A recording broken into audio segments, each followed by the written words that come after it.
There you go. Oh, it's supposed to blink. Yeah, it's supposed to be blinking. I was back at Granville Bennett's again, back in the tiled operating theater with the great lamp pouring its harsh light over my colleague's bowed head, over the animal nurses, the rows of instruments, the little animals stretched on the table. Until late this afternoon, I had no idea that another visit to Hartington was in store for me. Not until the doorbell rang as I was finishing a cup of tea, and I went along the passage and opened the door and saw Colonel Bosworth on the step. He was holding a wicker cat basket. "Can I trouble you for a moment, Mr. Harriet?" he said. His voice sounded different, and I looked up at him questioningly. Most people had to look up at Colonel Bosworth with his lean 6 feet 3 inches and his tough soldier's face, which matched the DSO and MC which he had brought out of the war. I saw quite a lot of him, not only when he came to the surgery, but out in the country where he spent most of his time hacking along the quiet roads around Derby on a big hunter with 2 Cairn Terriers trotting behind. I liked him. He was a formidable man, but he was unfailingly courteous, and there was a gentleness in him which showed in his attitude to his animals. "No trouble," I replied. "Please come inside." In the waiting room, he held out the basket. His eyes were strained, and there was shock and hurt in his face. "It's little Maudie," he said. "Maudie, your black cat?" When I had been to his home, this little creature had usually been in evidence, rubbing down the colonel's ankles, jumping on his knee, competing assiduously with the terriers for his attention. "What's the matter? Is she ill?" No, he swallowed and spoke carefully. "She's had an accident, I'm afraid." "Well, what kind of accident?" "A car struck her. She never goes out into the road in front of the house, but for some reason she did this afternoon." "I see." I took the basket from him. "Did the wheel go over her?" "No, I don't think it can have done that because she ran back into the house afterwards." "Oh, well," I said, "that sounds hopeful. It probably isn't anything very much." The colonel paused for a moment. "Mr. Harriet, I wish you were right, but it's rather frightful. It's her face, you see. Must have been a glancing blow, but I really don't see how she can live." "Oh, as bad as that? I'm sorry. Anyway, come through with me and I'll have a look." He shook his head. "No, I'll stay here if you don't mind. And there's just one thing." He laid his hand briefly on the basket. "If you think as I do, that it's hopeless, please put her to sleep immediately. She must not suffer any more." I stared at him uncomprehendingly for a moment, then hurried along the passage to the operating room. I put the basket on the table, slid the wooden rod from its loops, and opened the lid. I could see the sleek little black form crouched in the depths, and as I stretched my hand out gingerly towards it, the head rose slowly, turned towards me with a long, open-mouthed wail of agony. And it wasn't just an open mouth. The whole lower jaw was dangling uselessly. The mandibles shattered and splintered, and as another chilling cry issued from the basket, I had a horrific glimpse of jagged ends of bone gleaming from the froth of blood and saliva. I closed the basket quickly and leaned on the lid. "Oh," I gasped. "Oh, goodness sakes." I closed my eyes but couldn't dispel the memory of the grotesque face, the terrible sound of pain, and worst of all, the eyes filled with the terrified bewilderment which makes animal suffering so unbearable. With trembling haste, I reached behind me to the trolley for the bottle of Nembutal. This was the one thing Vets could do, at any rate, cut short this agony with merciful speed. I pulled 5 cc's into the syringe, more than enough. She'd drift into sleep and never wake up again. Opening the basket, I reached down and underneath the cat and slipped the needle through the abdominal skin. An intraperitoneal injection would have to do, but as I depressed the plunger, it was as though a calmer and less involved person was tapping me on the shoulder and saying, "Just a minute, Harriet, take it easy. Why don't you think about this for a bit?" I stopped after injecting 1 cc. That would be enough to anesthetize Maudie. In a few minutes she would feel nothing. Then I closed the lid and began to walk about the room. I had repaired a lot of cats' broken jaws in my time. They seemed to be prone to this trouble, and I had gained much satisfaction from wiring up symphyseal fractures and watching their uneventful healing, but this was different. After 5 minutes, I opened the basket, lifted the little cat sound asleep and as limp as a rag doll onto the table. I swabbed out the mouth and explored with careful fingers, trying to piece the grisly jigsaw together. The symphysis had separated right right enough, and that could be fastened together with wire, but how about those mandibular rami? Smashed clean through on both sides. In fact, there were 2 fractures on the left, and some of the teeth had been knocked out and others slackened. There was nothing to get hold of. Could there be? They be held together by metal plates screwed into the bone? Maybe. And was there a man with the skill and equipment to do such a job? I thought I just might know one. I went over the sleeping animal carefully. There wasn't a thing amiss except that pathetically drooping jaw. Meditatively, I stroked the smooth, shining fur. She was only a young cat with years of life in front of her, and as I stood there, the decision came to me with a surge of relief, and I trotted back along the passage to ask the colonel if I could take Maudie through to Granville Bennett. It had started to snow heavily when I set out, and I was glad it was downhill all the way to Hartington. Many of the roads higher up the dale would soon be impassable on a night like this. In the veterinary hospital, I watched the big man drilling, screwing, stitching. It wasn't the sort of job which could be hurried, but it was remarkable how quickly those stubby fingers could work. Even so, we had been in the theater for nearly an hour, and Granville's complete absorption showed in the long silences, broken only by the tinkling of instruments, occasionally barking commands, and now and then a sudden flare of exasperation. It wasn't only the nurses who suffered. I had scrubbed up and had been pressed into service, and when I failed to hold the jaw exactly as my colleague desired, he exploded in my face. Not that bloody way, Jim. What the hell are you playing at? No, no, no, no, no! Oh, goodness sakes almighty. But some of the words I don't read as they're written. But at last all was finished, and Granville threw off his cap and turned away from the table with that air of finality which made me envy him the first time. He was sweating. In his office, he washed his hands, toweled his brow, and pulled on an elegant gray jacket with a pocket of which he produced a pipe. It was a different pipe from the last time. I learned in time that all Granville's pipes were not only beautiful but big, and this one had a bowl like a fair-sized coffee cup. He rubbed it gently along the side of his nose, gave it a polish with the yellow cloth he always seemed to carry, and held it lovingly against the light. Strange grain, Jim. Superb, isn't it? He contentedly scooped tobacco from his vast pouch, ignited it, and puffed a cloud of delectable smoke at me before taking me by the arm. Come on, laddie, I'll show you around while they're clearing up here in there. We did a tour of the hospital, taking in the waiting and consulting rooms, x-ray room, dispensary, and of course the office with its impressive card index system with case histories of all patients. But the bit I enjoyed most was walking along the row of heated cubicles where an assortment of animals were recovering from their operations. Granville stabbed his pipe at them as we went along. Spray, enterotomy, oral hematoma, entropion. Then he bent suddenly, put a finger through the wire front, and adopted a wheedling tone. Come now, George, come on, little fella, don't be frightened. It's only Uncle Granville. A small West Highland with a leg in a cast hobbled to the front, and my colleague tickled the nose through the wire. That's George Will's phantom, he said in explanation. Old Lady Will's phantom's pride and joy. Nasty compound fracture, but he's doing very nicely. He's a bit shy, is George, but a nice little chap when you get to know him, aren't you, old lad? He continued his tickling, and in the dim light I could see the short white tail wagging furiously. Maudie was lying in the very last of the recovery pens, a tiny, trembling figure. That trembling meant she was coming out of the anesthetic, and I opened the door and stretched my hand out to her. She still couldn't raise her head, but she was looking at me, and as I gently stroked her side, her mouth opened in a faint, rusty meow. And with a thrill of deep pleasure, I saw that her lower jaw belonged to her again. She could open and close it. That hideous, dangling tatter of flesh and bone was only a bad memory. Marvelous, Granville, I murmured. Absolutely bloody marvelous.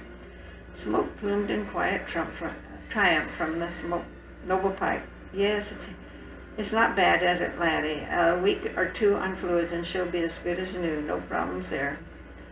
I stood up. Great. I can't wait to tell Colonel Bosworth. Can I take her home tonight? Oh, no, Jim, no, not this time. I just want to keep an eye on her for a couple of days. Then maybe the Colonel can collect her himself. He led me back into the brightly lit office, where he eyed me for a moment. You must come and have a word with Zoe while you're here, he said. But first, just a suggestion. I wonder if you'd care to slip over with me too. I took a rapid step backer. Really, I don't think so. I gabbled. I enjoyed my visit to the club that other night, but perhaps not this evening. Hold on, laddie, hold on, Granville said soothingly. Who said anything about the club? No, I just wonder if you'd like to come to a meeting with me. Meeting? Yes, Professor Milligan's come through from Edinburgh to speak to the Northern Veterinary Society about metabolic diseases. I think you'd enjoy it. You mean milk fever, acetonemia, and all that? Correct.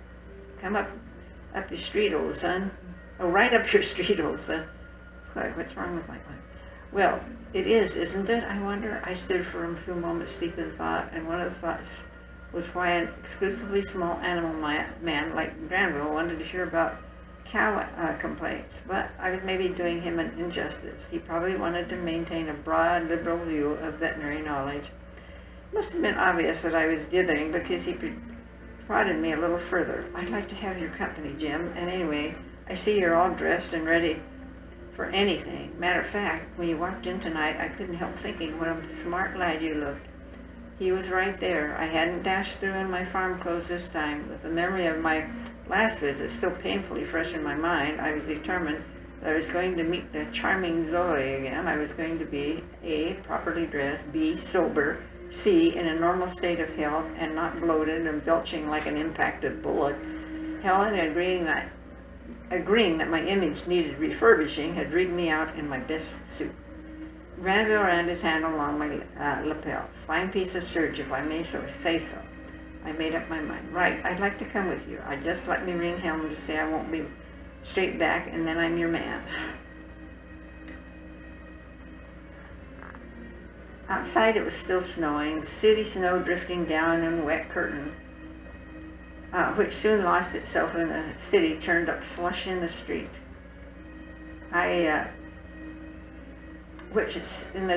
Turned up slush in the street. I pulled my coat higher around my neck and huddled deeper than the Bentley's leather luxury. As we swept past dark buildings and shops, I kept expecting Granville to turn up some side street and stop, but within a few minutes we were speeding through the suburbs up towards the North Road. This meeting, I thought, must be out in one of the country institutes, and I didn't say anything until we had reached Scotch Corner and the big car had turned onto the old Roman road to Bowes.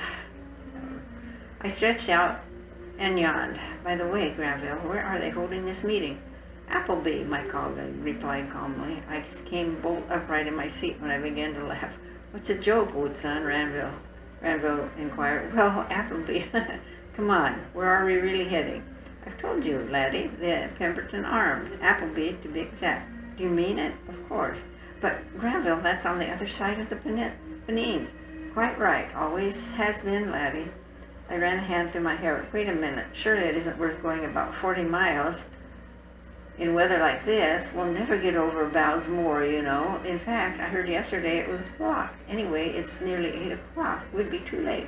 The big man reached across and patted my knees. Stop worrying, Jim. We'll get there and we'll be in plenty of time. You've got to remember you're sitting in a proper motor car now. A drop of snow is nothing. As if determined to prove his words, he put his foot down and the great car hurtled along the dead straight stretch of road. We skidded a bit on the corner at Greta Bridge.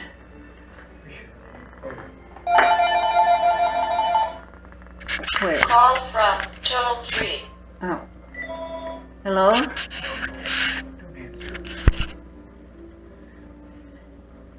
Hello? No, they're not there.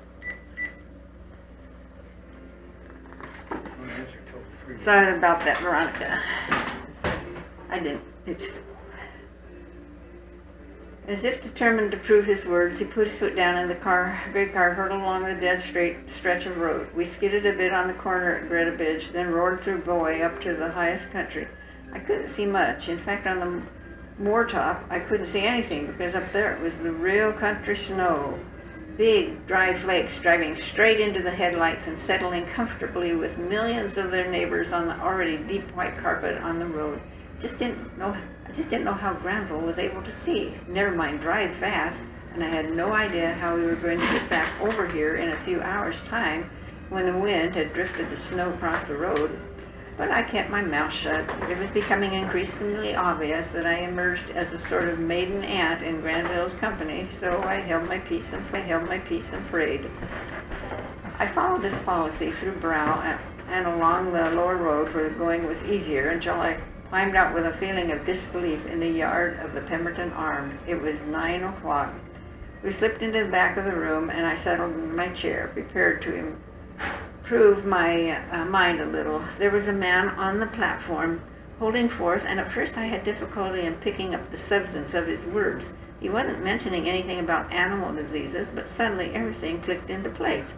"We are indeed grateful," the man was saying, to Professor Milligan for coming all this way and for giving us a most interesting and instructive talk. I know I speak for the entire audience when I say we've enjoyed it thoroughly, so may I ask you to show your appreciation in the usual manner? There was a long round of applause, then an outburst of talk and a pushing back of chairs. I turned to Granville in some dismay. "That was the vote of thanks. It's finished." "So it is, laddie." My colleague didn't seem unduly disappointed or even surprised. "But come with me. There are compensations."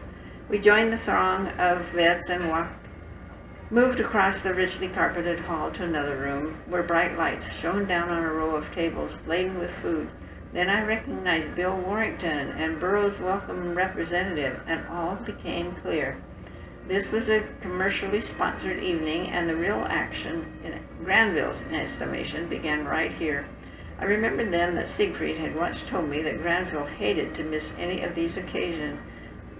Though the most generous of men, there was some piquancy in the gratis food and drink which attracted him irresistibly. Even now he was guiding me purposely towards the bar, but our progress was slow due to a phenomenon particular to Granville. Everybody seemed to know him. Since those days I have been with him to restaurants, pubs, dances, and it's always been the same. In fact, I often thought that if I took him to visit some lost tribe in the jungles of the Amazon, one of them would jump and say, "Well, hello, Granville, old boy," and slap him on the back. Finally, however, he fought his way through his fellow vets, and we reached the bar where two little men in white coats were already under pressure. They were working with the impersonal concentration of people who knew that the whiskey always took a hammering on veterinary evenings, but they paused and smiled as my colleagues' massive presence hovered at the counter. "Now then, Mr. Bennett, how are you, Mr. Bennett?" "Good evening, Bob. Nice to see you, Reg," Granville responded majestically. I noticed that Bob put down his bottle of ordinary whiskey and reached down for a bottle of Glenlivet malt to charge Granville's glass. The big man sniffed fine spirit appreciatively. "And one for my friend Mr. Harriet," he said. The barman's respectful expressions made me feel suddenly important, and I found myself in possession of my own vast measure of Glenlivet. I had to get it down quickly, followed by a few speedy refills since the barmen took their cue from my companion's consumption. Then I followed in Granville's regal wake as he made his way among the tables with the air of a man in his natural environment. Messenger Burroughs' welcome had done us proud, and we worked our way through a variety of canapes, savories, and cold meats. Now and again we revisited the bar for more of the Glenlivet, then back to the tables. I knew I had drunk too much, and now I was eating too much. But the difficulty with Granville was that if I ever declined anything, he took it as a personal insult. "Try one of those prawn things," he would say, sinking his teeth into a mushroom vol au vent, if I hesitated, a wounded look would come into his eyes. But I was enjoying myself. Veterinary surgeons are my favorite people, and I reveled, as I always did, in their tales of successes and failures, especially the failures. They were particularly soothing. Whenever the thought of how we were going to get home stole into my mind, I banished it quickly. Granville seemed to have no qualms because he showed no signs of moving when the company began to thin out. In fact, we were the last to leave, our departure being accorded a touch of ceremony by a final substantial stirrup cup from Bob and Reg. As we left the hotel, I felt fine, a little lightheaded perhaps, and with the merest hint of regret at being pressed to a second helping of trifle and cream, but otherwise in excellent shape. As we settled once more into the Bentley, Granville was at his most expansive, excellent meeting that Jim. I told you it would be worth the journey. We were the only members of the company who were headed eastward and were alone on the road. In fact, it occurred to me that we hadn't seen a single car on the road to Appleby, and now there was something uncomfortable in our total isolation. The snow had stopped, and the brilliant moon flooded its cold light over a white, empty world. Empty, that is, except for us, and our solitary state was stressed by the smooth, virgin state of the glistening carpet ahead. I was conscious of an increasing disquiet as the great, gaunt spine of the Pennines bulked before us, and as we drew near it, reared up like an angry white monster.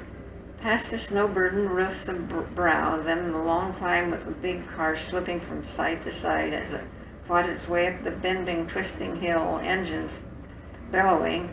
I thought I'd feel better when we reached the top, but the first glimpse of the Bowes Moor road set my stomach into a lurch of apprehension. Miles and miles of it coiling its way across the most desolate stretch of country in all England. And even from this distance you could see the drifts, satin smooth and beautiful, pushing their deadly way across our path. On either side of the road, a vast white desert rolled and dipped endlessly toward the black horizon. There was not a light, not a movement, not a sign of life anywhere. The pipe jutted aggressively as Granville roared forward to do battle. We hit the first drifts, slewed sideways for a tense few seconds, and then we were on the other side, speeding into the unbroken surface. Then the next drift, and the next, and the next. Often I thought we were stuck, but always wheels turning, engines screaming, we emerged. I'd had plenty of experience of snow driving, and I could appreciate Granville's expertise, as without slackening speed, he picked out the shallowest, narrowest part of each obstruction for his attack. He had this heavy, powerful car to help him, but he could drive all right. However, my trepidation at being stranded in this wasteland was gradually being overshadowed by another uneasiness. When I'd left the hotel, I was pretty well topped up with food and drink, and if I'd been handled gently for the next few hours, I'd have been all right. But on the bumpy journey to Brow, I had been increasingly aware of a rising queasiness. My mind kept flitting back unhappily to that exotic cocktail, Reg's specialty, which Granville had said I must try.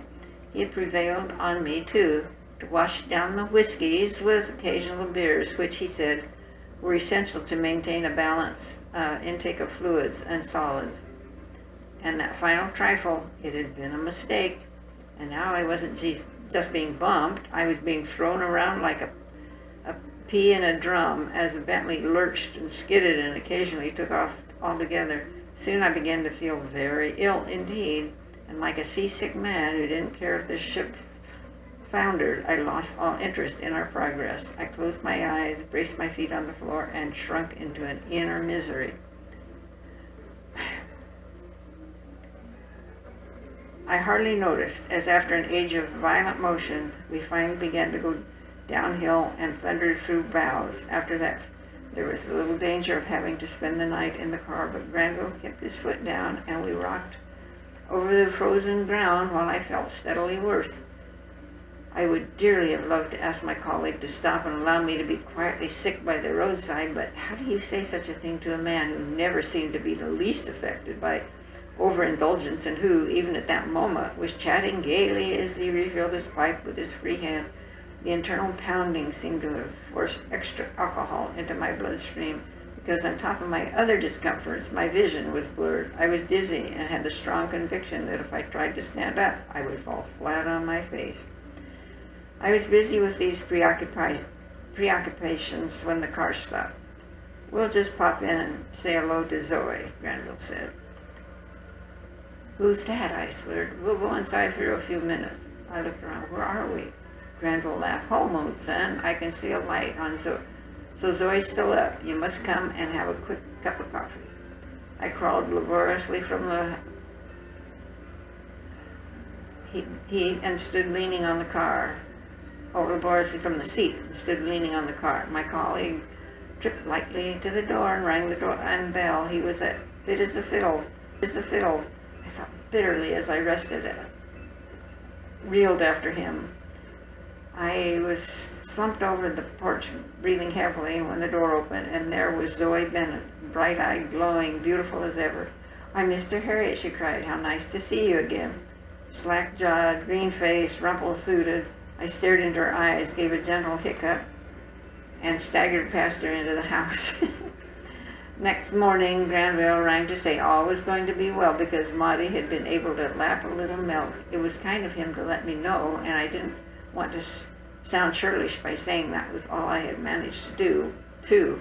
It happened that morning by a coincidence that I had a far outlying visit and had to pass the Scotch corner turning on the North Road. I stopped the car, sat gazing at the long snow-covered road stretching towards the Pennines. I was starting my engine when an AA man came over and spoke at my window. "You're not thinking of trying the Bowsmore Road, are you?" he said. No, I was just looking." He nodded in satisfaction. "I'm glad to hear that. It's blocked, you know. There hasn't been a car over there for 2 days.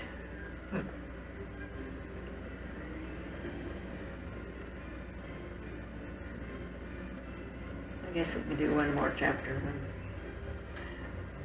You could hardly expect to find a more unlikely character in Derby than Roland Partridge. The thought came to me for the 100th time as I saw him peering through the window, which looked onto Trentgate just a little way up the other side of the street from our surgery. He was tapping the glass and beckoning me, and the eyes behind the thick spectacles were wide with concern. I waited, and when he opened the door, I stepped straight from the street into his living room, because these were tiny dwellings with only a kitchen in the rear and a single small bedroom overlooking the street above. But when I went in, I had the familiar feeling of surprise because most of the other occupants of the row were farm workers and the furnishings were orthodox. But this piece was a studio. An easel stood in the light from the window, and the walls were covered from floor to ceiling with paintings. Unframed canvases were stacked everywhere, and the few ornate chairs and the table with its load of painted china and other bric-a-brac added to the artistic atmosphere. The simple exclamation was, of course, that Mr. Partridge was in fact an artist, but the unlikely aspect came into it when you learned that this middle-aged, velvet-jacked aesthete was the son of a small farmer, a man whose forebears had been steeped in the soil for generations. "I happened to see you passing there, Mr. Harriet," he said. "Are you terribly busy?" "Not too busy, Mr. Partridge. Can I help you?" He nodded gravely. "I wondered whether you could spare a moment to look at Percy. I'd be most grateful." "Of course," I replied. "Where is he?" He was ushering me toward the kitchen when there was a bang on the outer door, and Bert Hardesty, the postman, burst in. Bert was a rough-hewn character, and he dumped a parcel unceremoniously on the table. "There you are, Raleigh," he shouted and turned to go. Mr. Partridge gazed with unruffled dignity at the retreating back. "Thank you very much indeed, Bertram. Good day to you." Here was another thing. The postman and the artist were both Derby born and bred, had the same social background, had gone to the same school, yet their voices were quite different. Roland Partridge, in fact, spoke with the precise, well-modulated syllables of a barrister at law. We went into the kitchen. This was where he cooked for himself in his bachelor state. When his father died many years ago, he had sold the farm immediately. Apparently his whole nature was appalled by the earthy farming scene, and he could not get out quickly enough. At any rate, he had got sufficient money from the sale to indulge his interests, and he'd taken up painting and lived ever since in this humble cottage, resolutely doing his own thing. This had all happened long before I came to Derby, and the dangling lank hair was silver now. I always had the feeling that he was happy in his way, because I couldn't imagine that small, rather exquisite figure plodding around a muddy farmyard. It was probably in keeping with his nature that he had never married. There was a touch of asceticism in the thin cheeks and pale blue eyes, and it was possible that his self-contained, imperturbable personality might denote a lack of warmth, but that didn't hold good with regard to his dog Percy. He loved Percy with a fierce protective passion, and as a little animal trotted towards him, he bent over him, his face alight with tenderness. "He looks pretty bright to me," I said. "He's not sick, is he?" No, Mr. Partridge seemed strangely ill at ease. "He's perfectly well in himself, but I want you to look at him and see if you notice anything." I looked, and I saw only what I had always seen, the snow-white, shaggy-haired little object guarded by local dog breeders and other cognoscenti as a negligible mongrel, but nevertheless one of my favorite patients. Mr. Partridge, looking through the window of a pet shop in Broughton about 5 years ago, had succumbed immediately to the charms of two soulful eyes gazing up at him from a 6-week-old tangle of white hair, and I put down his 5-bob and rushed the little creature home. Percy had been described in the shops somewhat vaguely as a terrier, and Mr. Partridge had flirted fearfully with the idea of having his tail docked, but such was his infatuation that he couldn't bring himself to cause such a mutilation, and the tail had grown in a great fringe curve, almost full circle over the back. To me, the tail nicely balanced the head, which was undoubtedly a little too big for the body, but Mr. Partridge had been made to suffer for it. His old friends in Derby, who, like all country folks, considered themselves experts with animals, were free with other comments. I had heard them at it. When Percy was young, it was, "Time you had a tail cut, Raleigh. I'll bite it off for you if you like." And later, again and again, "Hey, Raleigh, you should have had that dog's tail off when he was a pup. He looks bloody daft like that." When asked Percy's breed, Mr. Partridge always replied haughtily, "Sealyham Cross," but it wasn't as simple as that. The tiny body with its luxuriant, bristling coat, the large, rather noble head with high pricked ears, the short, knock-kneed legs, and that tail made him a baffling mixture. Mr. Partridge's friends again were merciless, referring to Percy as a tripe-ound or a mouse-ound, and though the little artist received these railleries with a thin smile, I knew they bit deep. He had a high regard for me based simply on the fact that the first time I saw Percy, I exclaimed quite spontaneously, "What a beautiful little dog!" And since I have never had much time for the points and fads of dog breeding, I really meant it. "Just what is wrong with Mr. Partridge?" I asked. "Just what is wrong, Mr. Partridge?" I asked. "I can't see anything unusual." Again the little man appeared to be uneasy. "Well, now, watch as he walks across the floor. Come, Percy, my dear." He moved away from me, and the dog followed him. No, I don't quite understand what you mean." "Watch again," he said off once more. It's at his back end." I crouched down, and now, yes, wait a minute, just hold him there, will you? I went over and had a close look. "I see it now. One of his testicles is slightly enlarged." Yes, quite." Mr. Partridge's face turned a shade pinker. "That is what I thought. Hang on to him a second while I examine it." I lifted the scrotum and palpated gently. Yes, the left one is definitely a lot bigger, and it is harder, too. Is it anything serious?" I paused. "No, I shouldn't think so. Tumors of the testicles are not uncommon in dogs, and fortunately they aren't inclined to metastasize, spread through the body very readily, so I shouldn't worry too much." I added the last bit hastily because at the mention of the word tumor, the color had drained from his face alarmingly. "That's a growth, isn't it?" he stammered. "Yes, but there are all kinds, and a lot of them are not malignant, so don't worry, but please keep an eye on them. It may not grow much, but if it does, you must let me know immediately." "I see, and if it does grow, well, the only thing would be to remove the testicle." "An operation?" The little man stared at me, and for a moment I thought he would faint. "Yes, but not a serious one. quite straightforward, really. I bent down and felt the enlargement again. It was very slight. From the front end, Percy kept up a continuous musical growling.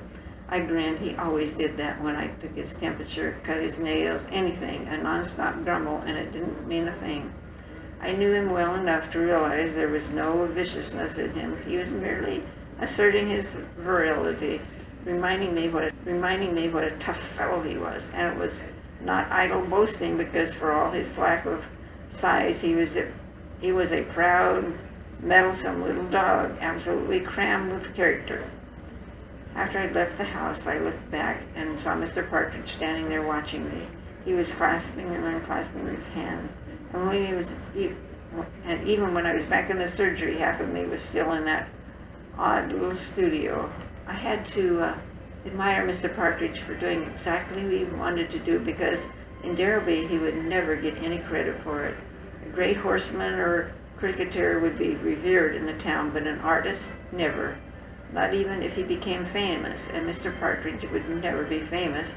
A few people bought his paintings, but he could not have lived on the proceeds. I had one of them hanging in our back sitter, and in my mind he had a definite gift. In fact, I would have tried to afford more of them, but for the fact that he obviously shrank from that aspect of the Yorkshire Dales which I loved most. Actually shrank from that. If I had been able to paint, I would have wanted to show how the walls climbed everywhere over the stark fell sides. I would have tried to capture the magic of the endless empty moors with the reeds trembling over the black dog pools. But Mr. Partridge went only for the cozy things: willows hanging by a rusty bridge, village churches, rose-covered cottages. Since Percy was a near neighbor, I saw him nearly every day, either from our bed-sitter at the top of the house or from the surgery below. His master exercised him with great zeal and regularly, and it was a common sight to see the artist passing on the other side of the road with a little animal trotting proudly beside him. But from that distance it was impossible to see if the tumor was progressing, and since I heard nothing from Mr. Partridge, I assumed that all was well. Maybe that thing had grown no more. Sometimes it happened that way. Keeping a close watch on the little dog reminded me of other incidents connected with him, particularly the number of times he was involved in a fight. Not that Percy ever started a brawl. At 10 inches high, he wasn't stupid enough for that. But somehow big dogs, when they see that dainty white figure prancing along, were inclined to go after him on sight. I witnessed some of these attacks from our windows, and the same thing happened every time. A quick flurry of limbs, a snarling and yelping, and then the big dog retreated bleeding.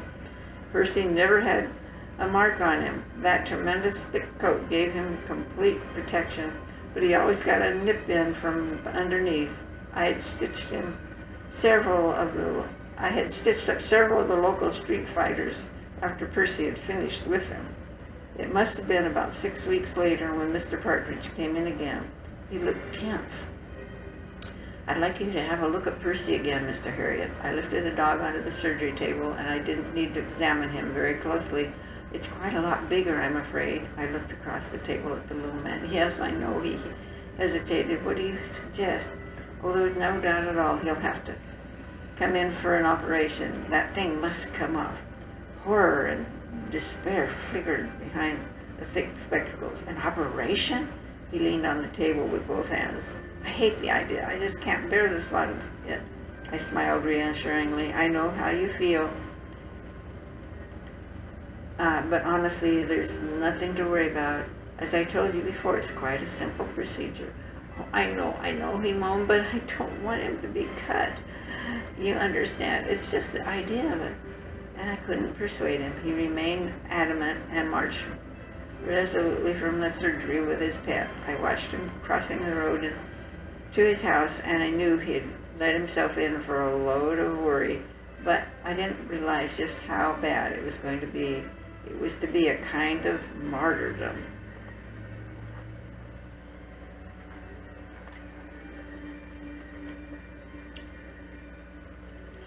I do not think martyrdom is too strong a word for what Mr. Partridge went through over the next few weeks, because with the passage of time, that testicle became more and more massive, and due to the way Percy carried his tail, the thing was lamentably conspicuous. People used to turn and stare as man and dog made their way down the street, Percy trotting bravely, his master eyes rigidly to the front, putting up a magnificent pretense of being quite unaware of anything unusual. It really hurt me to see them, and I found the sight of the smart little dog's disfigurement particularly hard to bear. Mr. Partridge's superior facade had always made him a natural target for a certain amount of leg pulling, which he bore stoically, but the fact that it now involved his pet pierced him to the soul. One afternoon he brought him over to the surgery, and I could see that the little man was almost in tears. Gloomily, I examined the offending organ, which was now about 6 inches long, gross, pendulous, undeniably ludicrous. You know, Mr. Harriet, the artist gasped, some boys chalked on my window, roll up and see the famous Chinese dog, one hung low. I've just been wiping it off. I rubbed my chin. Well, that's an ancient joke, Mr. Partridge. I shouldn't worry about that. But I do worry. I can't sleep because of the thing. For heaven's sakes, then, why don't you let me operate? I could put the whole business right for you. Oh, no, I can't do that. His head rolled on his shoulders. He was the very picture of misery as he stared at me. I'm frightened, that's what it is. I'm frightened. He'll die under the anesthetic. Oh, come now. He's a strong little animal. There's no reason at all for such fears. But there's a risk, isn't there? I looked at him helplessly. Well, there's a slight risk in all operations if you come right down to it. But honestly, in this case, nope, that's enough. I won't hear of it. He burst out, and seizing Percy's head, he strode away. Things went from bad to worse after that. The tumor grew steadily, easily visible now from my vantage point in the surgery window as the dog went by on the other side of the street, and I could see, too, that the stares and occasional ridicule were beginning to tell on Mr. Partridge. His cheeks had hollowed, and he had lost some of his high color. But I didn't have words with him till one market day several weeks later. It was early afternoon, the time the farmers often came in to pay their bills. I was showing one of them out when I saw Percy and his master coming out of the house, and I noticed immediately that the little animal now had to swing one leg high slightly to clear the massive obstruction. On an impulse, I called out and beckoned to Mr. Partridge. Look, I said as he came across to me, you just got to let me take that thing off. It's interfering with his walking, making him lame. He can't go on like this. The artist didn't say anything, but stared back at me with hunted eyes. We were standing there in silence when Bill Dalton came around the corner and marched up to the surgery steps, checkbook in hand. Bill was a large, beefy farmer who spent most of his market day in the bar of the Black Swan, and he was preceded by an almost palpable wave of beer fumes. Now then, Rolly, lad, how is it? He roared, slapping the little man violently on the back. I am quite well, William, thank you. And how are you? But Bill didn't answer. His attention was all on Percy, who had strolled a few paces along the pavement. He watched him intently for a few moments, then, repressing a giggle, he turned back to Mr. Partridge with a mock serious expression. Lunolf, Raleigh, he said, that bloodhound of yours reminds me of the young man of Devizes, whose balls were of different sizes. The one was so small it was no ball at all, but the other one won several prizes. He finished with a shout of laughter which went on and on till he collapsed weakly against the iron railings. For a moment I thought Mr. Partridge was going to strike him. He glared at the big man, and his chin and mouth trembled with rage. Then he seemed to gain control of himself and turned to me. Can I have a word with you, Mr. Harriet? Certainly. I walked a few yards with him down the street. You're right, he said. Percy will have to have that operation. When can you do him? Tomorrow, I replied. Don't give him any more food and bring him in at 2 in the afternoon. It was with a feeling of intense relief that I saw the little dog stretched on the table the next day. With Tristan as an anesthetist, I quickly remove the huge testicle, going well up the spermatic cord to ensure the complete excision of all tumor tissue. The only thing which troubled me was that the scrotum itself had become involved due to the long delay in operating. This is the sort of thing that can lead to a recurrence, and as I carefully cut away the affected parts of the scrotal wall, I cursed Mr. Partridge's procrastination. I put in the last stitch with my fingers crossed. The little man.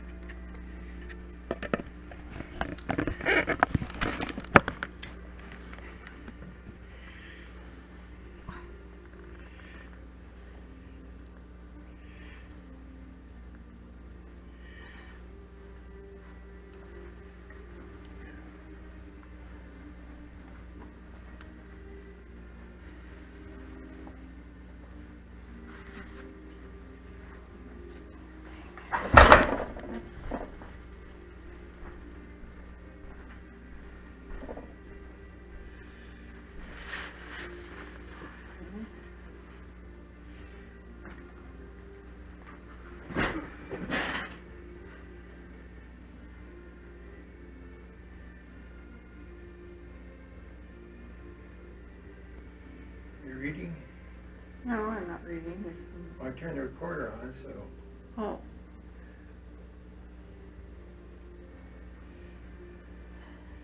I'll push the top button in. Which one? Black one. Can't hardly see it. Very top one. There you go. Okay, continuing, Veronica. Can't quite remember where I stopped, so if I reread something, you just have to deal with. And Merry Christmas to you too. It was the same as all the other times as I hauled it around an inch at a time. The gate buffeted me high and low. I was no match for it. It was no help to see Mr. Ripley watching me benevolently from the farmhouse doorway. While I wrestled the gate open, contented puffs rose from the farmer's pipe, and he did not stir from his position until I had hobbled over the last stretch of grass and stood before him. "Now then, Mr. Harriet, you've come to nip me a few calves?" A smile of unaffected friendship creased the stubbled cheeks. Mr. Ripley shaved once a week on market day, considering with some logic that since only his wife and his cattle saw him on the other 6 days, there was no point in scraping away at his face every morning with a razor. I bent and massaged my bruised ankles. "Mr. Ripley, that gate, it's a menace. Do you remember that last time I was here you promised me faithfully you'd have it mended? In fact, you said you'd get a new one. It's about time, isn't it?" "Aye, you're right, young man," Mr. Ripley said, nodding his head in profound agreement. "I did say that, but thou knows it's one of them little jobs which never seem to get done." He chuckled ruefully, but his expression altered to concern when I wound up my trouser leg and revealed a long abrasion on my shin. "Ee, that's a shame. That's settled it. There'll be a new gate on there by next week. I'll guarantee it." "But, Mr. Ripley, that's exactly what you said last time when you saw the blood running down my knee. Those were your very words. You said you'd guarantee it." I know. The farmer tamped down the tobacco with his thumb and got his pipe going to his satisfaction. "Me missus is always on to me about me bad memory, but don't worry, Mr. Harriet. I've had me lesson today. I'm right sorry about your leg, and that gate'll never bother you again. I guarantee it." Okay, I said, and limped over to the car for the Burdizzo. "Where are the calves anyway?" Mr. Ripley crossed the farmyard unhurriedly and opened the half door on a loose box. "They're in there."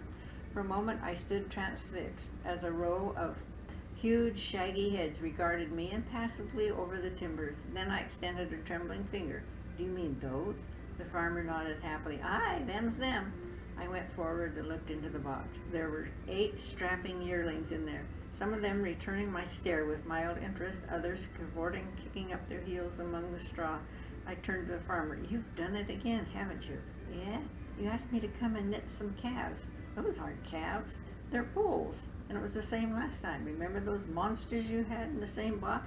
I nearly ruptured myself closing the nippers, and you said you'd get them done at 3 months old in future. In fact, you said you'd guarantee it." The farmer nodded solemnly in agreement. He always agreed 100% with everything I said. Oh, that's correct, Mr. Harriet, that's what I said. But these animals are at least a year old. Mr. Ripley shrugged and gave me a world-weary smile. Ah, well, time gets on, doesn't it? Fairly races by. I returned to the car for the local anesthetic. All right, I grunted as I filled the syringe. If you can catch them, I'll see what I can do. The farmer lifted a rope halter from a hook on the wall and approached one of the big beasts, murmuring encouragingly. He snared the nose with surprising ease, dropping the loops over nose and horn, and perfect timing as the animal tried to plunge past him. Then he passed the rope through a ring on the wall and pulled it tight. There you are, Mr. Harriet. That wasn't much trouble, was it? I didn't say anything. It was the one who was going to have the trouble. I didn't say anything. I was the one who was going to have the trouble. I was working at the wrong end, nicely in range of the hooves, which would surely start flying if my patients didn't appreciate having a needle stuck into their testicles. Anyway, it had to be done. One by one, I infiltrated the scrolled area with the local, taking the blows on my arms and legs as they came. Then I started the actual process of castration, the bloodless crushing of the spermatic cord without breaking the skin. There is no doubt this was a big advance on the old method of incising the scrotum with a knife, and in little calves it was a trifling business lasting only a few seconds. But it was altogether different with these vast creatures. It was necessary to open the arms of the Burdisso beyond right angles to grip the great fleshy scrotum, and then they had to be closed again. That was when the fun started. Thanks to my injection, the beast could feel little or nothing, but as I squeezed desperately, it seemed that I was attempting the impossible. However, it is amazing what the human frame can accomplish when pushed to the utmost. And as a sweat trickled down my nose and I gasped and strained, the metal arms indeed closer until the jaws finally clicked together. I didn't read that quite right, Veronica. I'm sorry.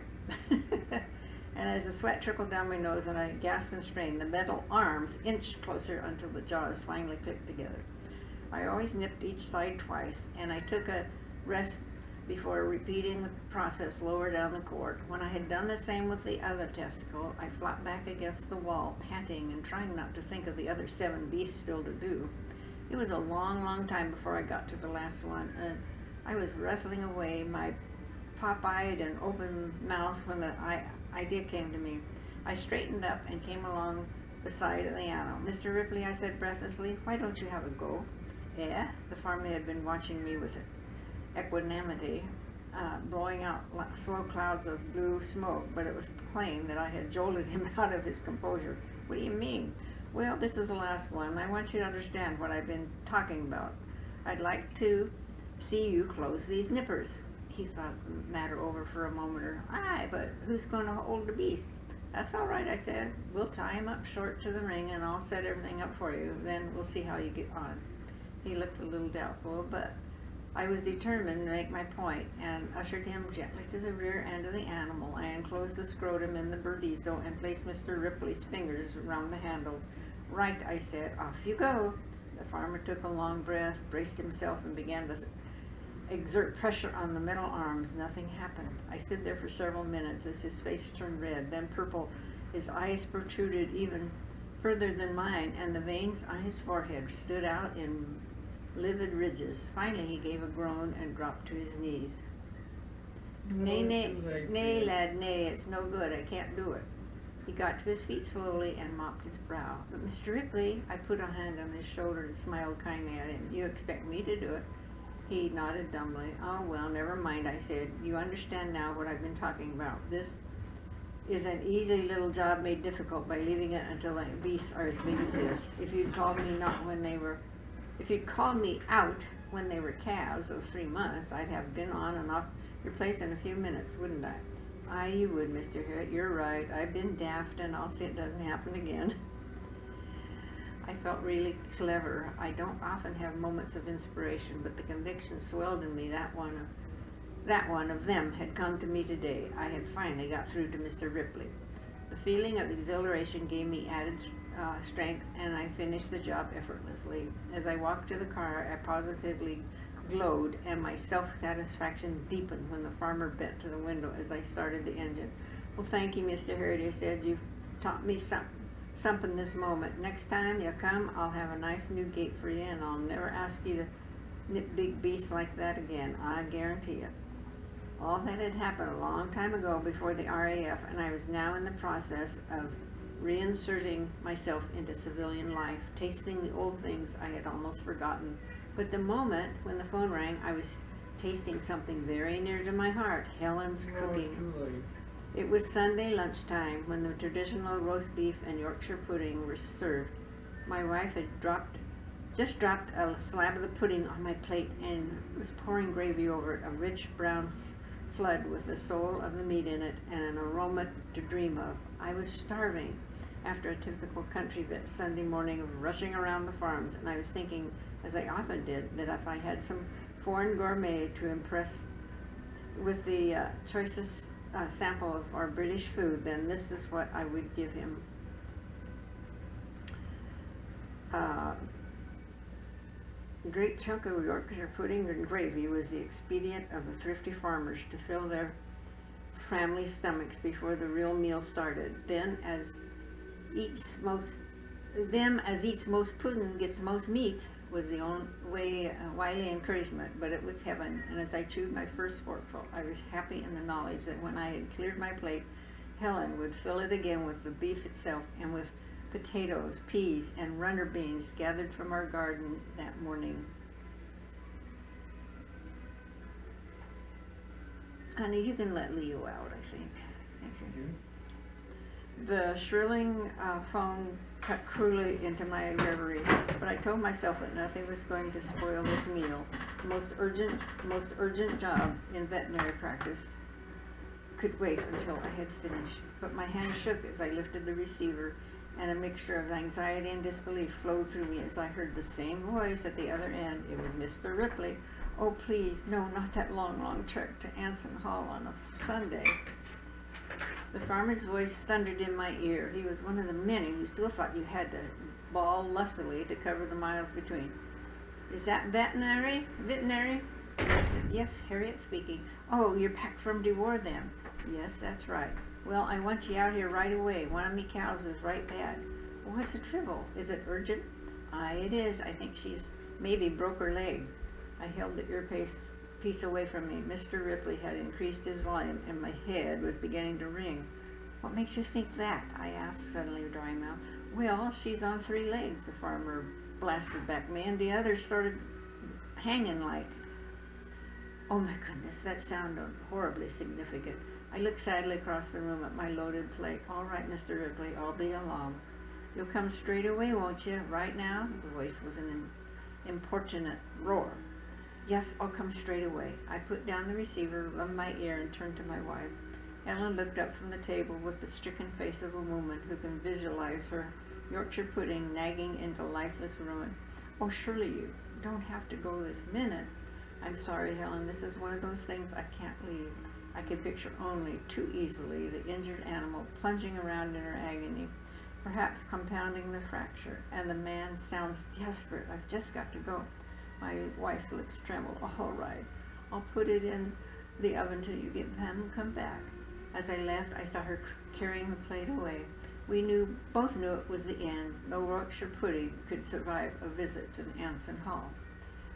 I increased my speed as I drove through Derby, the cobbled marketplace, sleeping in the sunshine, breathed in Sunday peace and emptiness with all the inhabitants of the little-known town eating busily behind closed doors. Out in the country, the dry stone walls flashed by as I kept my foot on the boards, and when I finally arrived at the beginning of the farm track, I had a sense of shock.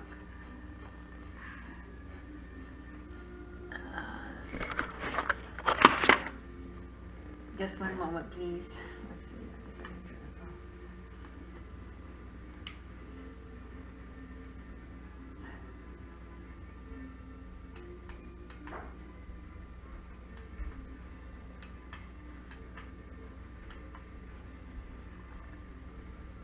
I need a little more light here. Would I have to turn it all off before I can get back? What's that? I need a little more light here.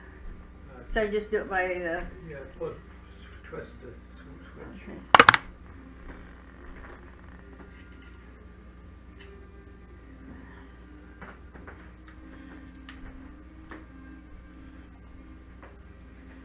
It was the first time I had been there since I had left the service, and I suppose I had been expecting to find something different, but the old iron gate was just the same, except that it was even more rusty than before. With a growing feeling of doom, I fought my way through the other gates, untying the strings and shouldering the top spars, round till finally I came to number 7. This last and most terrible of the gates was still there and unchanged. It couldn't be true, I told myself, as I almost tiptoed towards it. All sorts of things had happened to me since I had last seen it. I had been away in a different world of marching and drilling and learning navigation and finally flying an airplane with this rickety structure, while this rickety structure stood there unheeding. I eyed it closely. The loose-nailed, wobbly timbers were as before, as was the single-string hinge, probably the same piece of string. It was unbelievable. And then I noticed something different. Mr. Ripley, apparently worried lest the livestock might rub against and damage the ancient bastion, had festooned the thing with barbed wire. Maybe it had mellowed with time. It couldn't be as vicious as before. Gingerly, I loosened the bottom string on the right-hand side. Then, with infinite care, I untied the bow at the top. I was just thinking it was going to be easy when the binder twine fell away and the gate swung with all its old venom on the left-hand string. It got me on the chest first, then whacked against my legs, and this time the steel barbs bit through my trousers. Frantically, I tried to throw the thing away from me, but it pounded me high and low, and when I turned back to protect my chest, my legs slid from under me, and I fell on my back. As my shoulders hit the track, the gate, with a soft, woody crunch, fell on top of me. I'd been nearly underneath this gate several times in the past and had got clear at the last moment. But this time it had really happened. I tried to wriggle out, but the barbed wire had my clothing in its iron grip. I was trapped. I craned desperately over the timbers. The farm was only 50 yards away, but there was not a soul in sight. And that was a funny thing. Where was the anxious farmer? I'd expected to find him pacing up and down the yard, wringing his hands, but the place seemed deserted. I dallied with the idea of shouting for help, but that would have been just too absurd. There was nothing else for it. I seized the top rail in both hands, pushed upwards, trying to close my ears to the tearing sounds from my garments. Then, very slowly, I eased my way to safety. I left the gate lying where it was. Normally, I meticulously close all gates behind me, but there was no cattle in the fields, and anyway, I had had enough this time.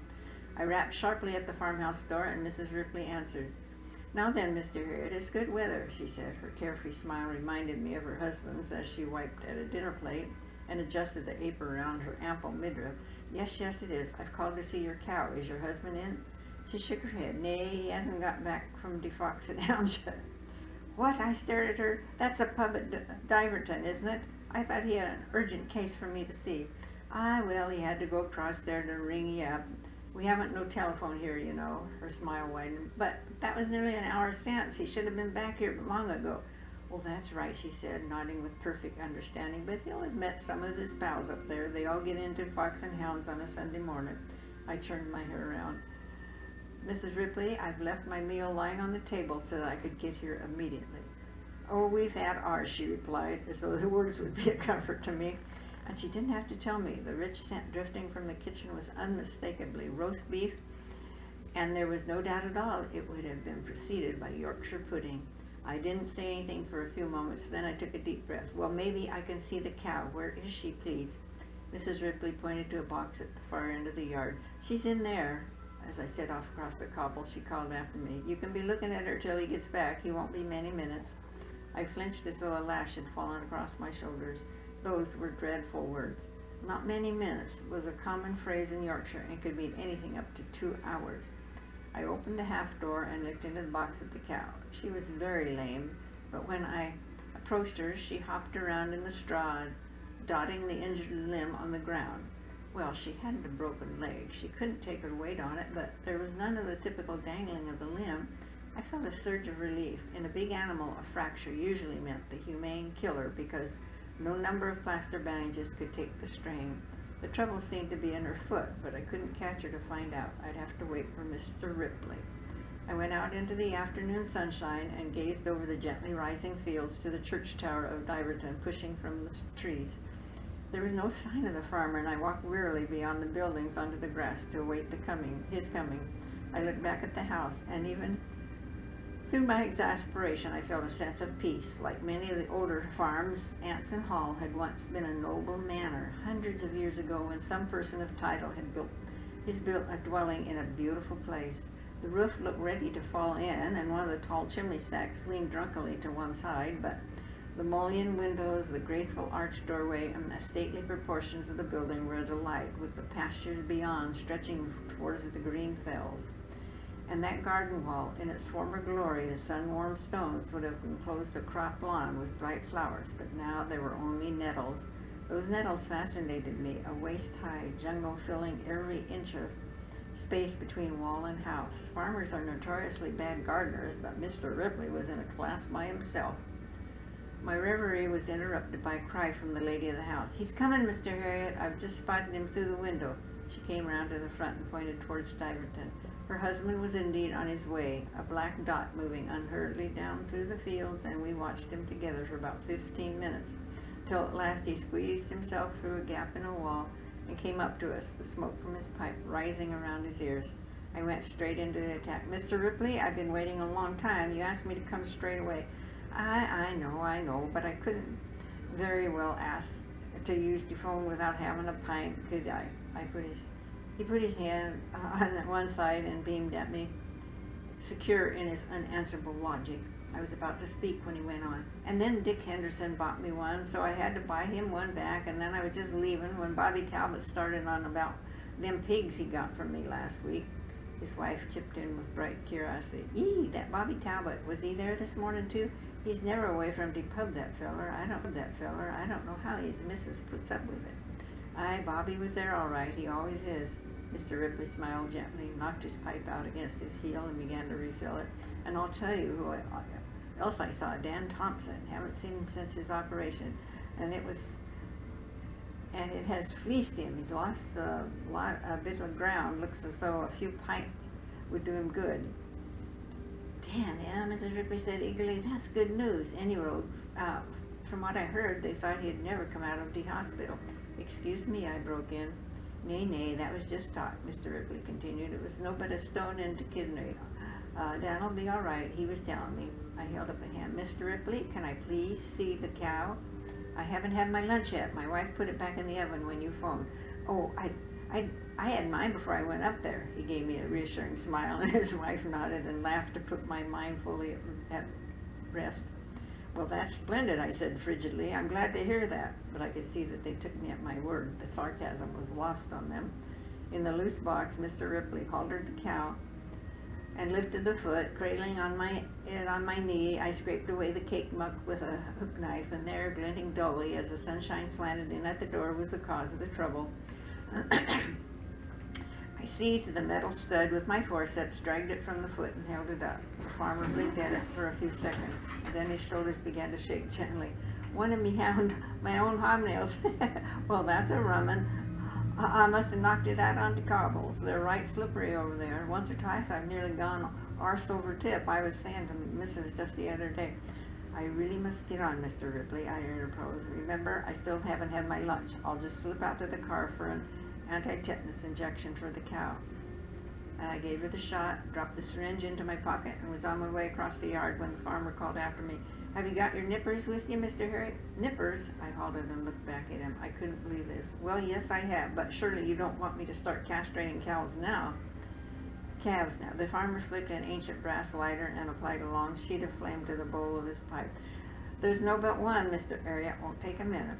Oh, well, I thought as I opened the boot and flashed out the Burdisso from its resting place on my calving overall.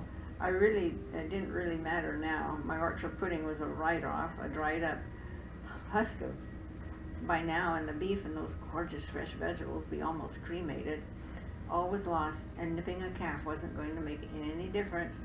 As I turned back, a pair of double doors at the end of the yard burst open, and an enormous black animal galloped an enormous black animal galloped out and stood looking around him wearily in the bright sunshine, pawing the ground and swishing his tail bad-temperedly. I stared at the spreading horns, the great hump of muscle on the shoulder, and the coldly glittering eyes. It only needed a blast on a trumpet and sand lasted instead of cobbles, and I was in the Plaza de Toros in Madrid. Is that the calf? I asked. The farmer nodded cheerfully. Ah, that's him. I thought I'd better run him over to the cow house so we could tie him up by the neck. A wave of rage swept over me, and for a moment I thought I was going to start shouting at the man. Then, strangely, I felt only a great weariness. I walked over to him, put my face close to his, and spoke quietly. Mr. Ripley, it's a long time since we met, and you've had plenty of opportunity to keep the promise you made then. Remember about getting your calves nipped when they were little and about replacing that gate? Now look at that great bull and see what your gate has done to my clothes. The farmer gazed with genuine concern at the snags and tears in my trousers and reached out to touch a gaping rent in my sleeve. I'm right sorry about that. He glanced at the bull, and I reckon he is a bit big. I didn't say anything, and after a few moments, the farmer threw up his head and looked me in the eye, a picture of resolution. It's not right, he said, but I'll tell you something. Just nip this in today, and I'll see not if this ever happens again. I wagged a finger at him. But you said that before. Do you really mean it this time? He nodded vigorously. I'll guarantee it. Strangely, the familiar hollow promise did not irk me as I might have expected. Perhaps it was because I'd been away from Yorkshire so long, seeing a world changing faster than I sometimes like. But this homely sign of immutability tickled me. I chuckled, and they began to laugh. I bubbled. Soon Mrs. Ripley got caught up with it. Hee, she agreed. Hee. And Mr. Ripley took his pipe from his mouth with great deliberation, said, and the three of us stood there, bawling away a Sunday afternoon together. Just then the bull snorted derisively. Why, it's true, Mr. Ripley stammered through his laughter, wiping his eyes. If I was in your place, I wouldn't be laughing either.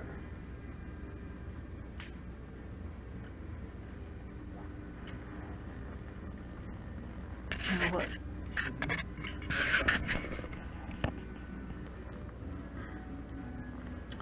Chapter 2. Ooh.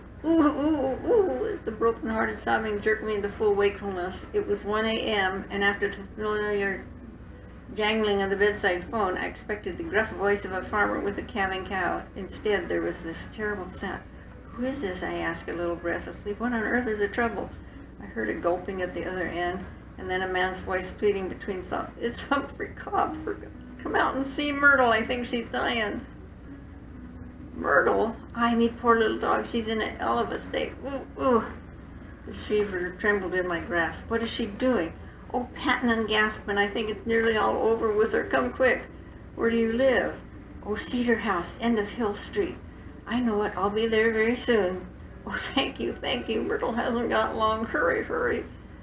I leaped from the bed and rushed at my clothes, draped over a chair against the wall. In my haste, in the darkness, I got both feet down one leg of my working corduroys and crashed full length on the floor. Helen was used to nocturnal calls, and often she only half awoke. For my part, I always tried to avoid disturbing her by dressing without switching on the light, using the glow from the nightlight we kept burning on the landing for young Jimmy.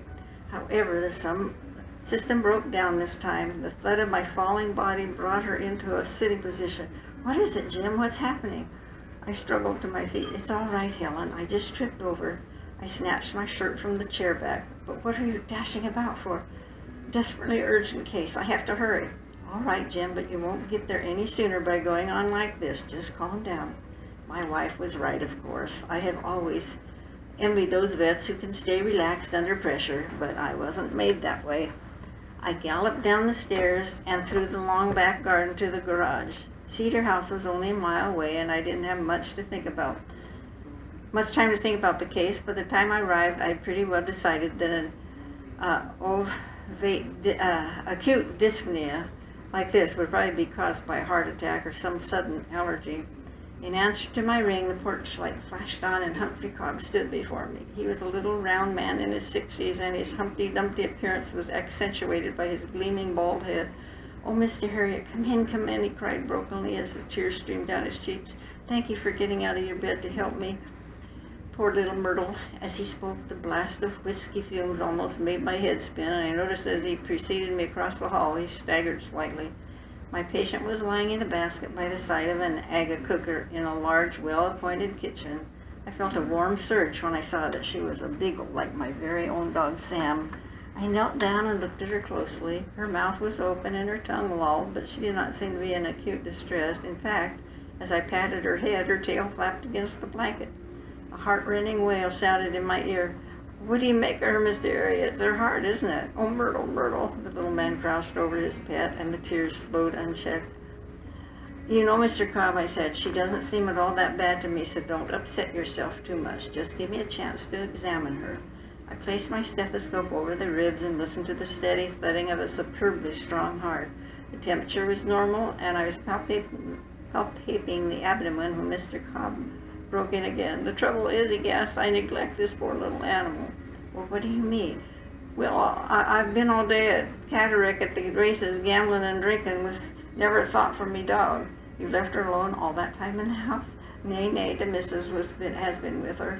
Well then, I felt I was getting out of my depth. "She would feed me Myrtle and let her out in the garden?" "Oh, aye," he said, wringing his hands, "but I shouldn't leave her. She thinks such a lot about me." As he spoke, I could feel one side of my face tingling with heat. My problem was suddenly solved. "You've got her too near the agate," I said. "She's panting because she's uncomfortably hot." He looked at me doubtfully. "We just shifted her basket today. We've been getting some new tiles put down on the floor." "Right," I said. "Shift her back again. She'll be fine." "But Mr. Harriet," his lips began to tremble again, "it's more than that. She's suffering. Look at her eyes." Myrtle had the lovely big liquid eyes of her breed, and she knew how to use them. Many people think the Spaniel is number one when it comes to looking soulful, but I personally plump for the Beagle, and Myrtle was an expert. "Oh, I shouldn't worry about that, Mr. Cobb," I said. "Believe me, she'll be all right." He still seemed unhappy. "But aren't you going to do something?" It was one of the great questions in veterinary practice. If you didn't do something, they were not satisfied. And in this case, Mr. Cobb was in greater need of treatment than his pet. Still, I wasn't going to stick a needle into Myrtle just to please him, so I produced a vitamin tablet from my bag and pushed it over the back of the little animal's tongue. "There, you see," I said, "I'm sure that will do her good." And after all, I thought, I wasn't a complete charlatan. It wouldn't do her any harm.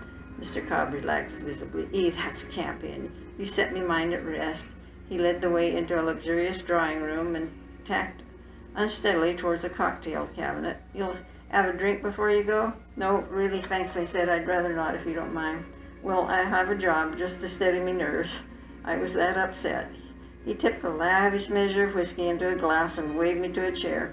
My bed was calling me, but I sat down and watched as he drank. He told me that he was a retired bookmaker from the West Riding, and that he had come to Derby only a month ago. Although no longer directly connected with horse racing, he still loved the sport and never missed a meeting in the north of England.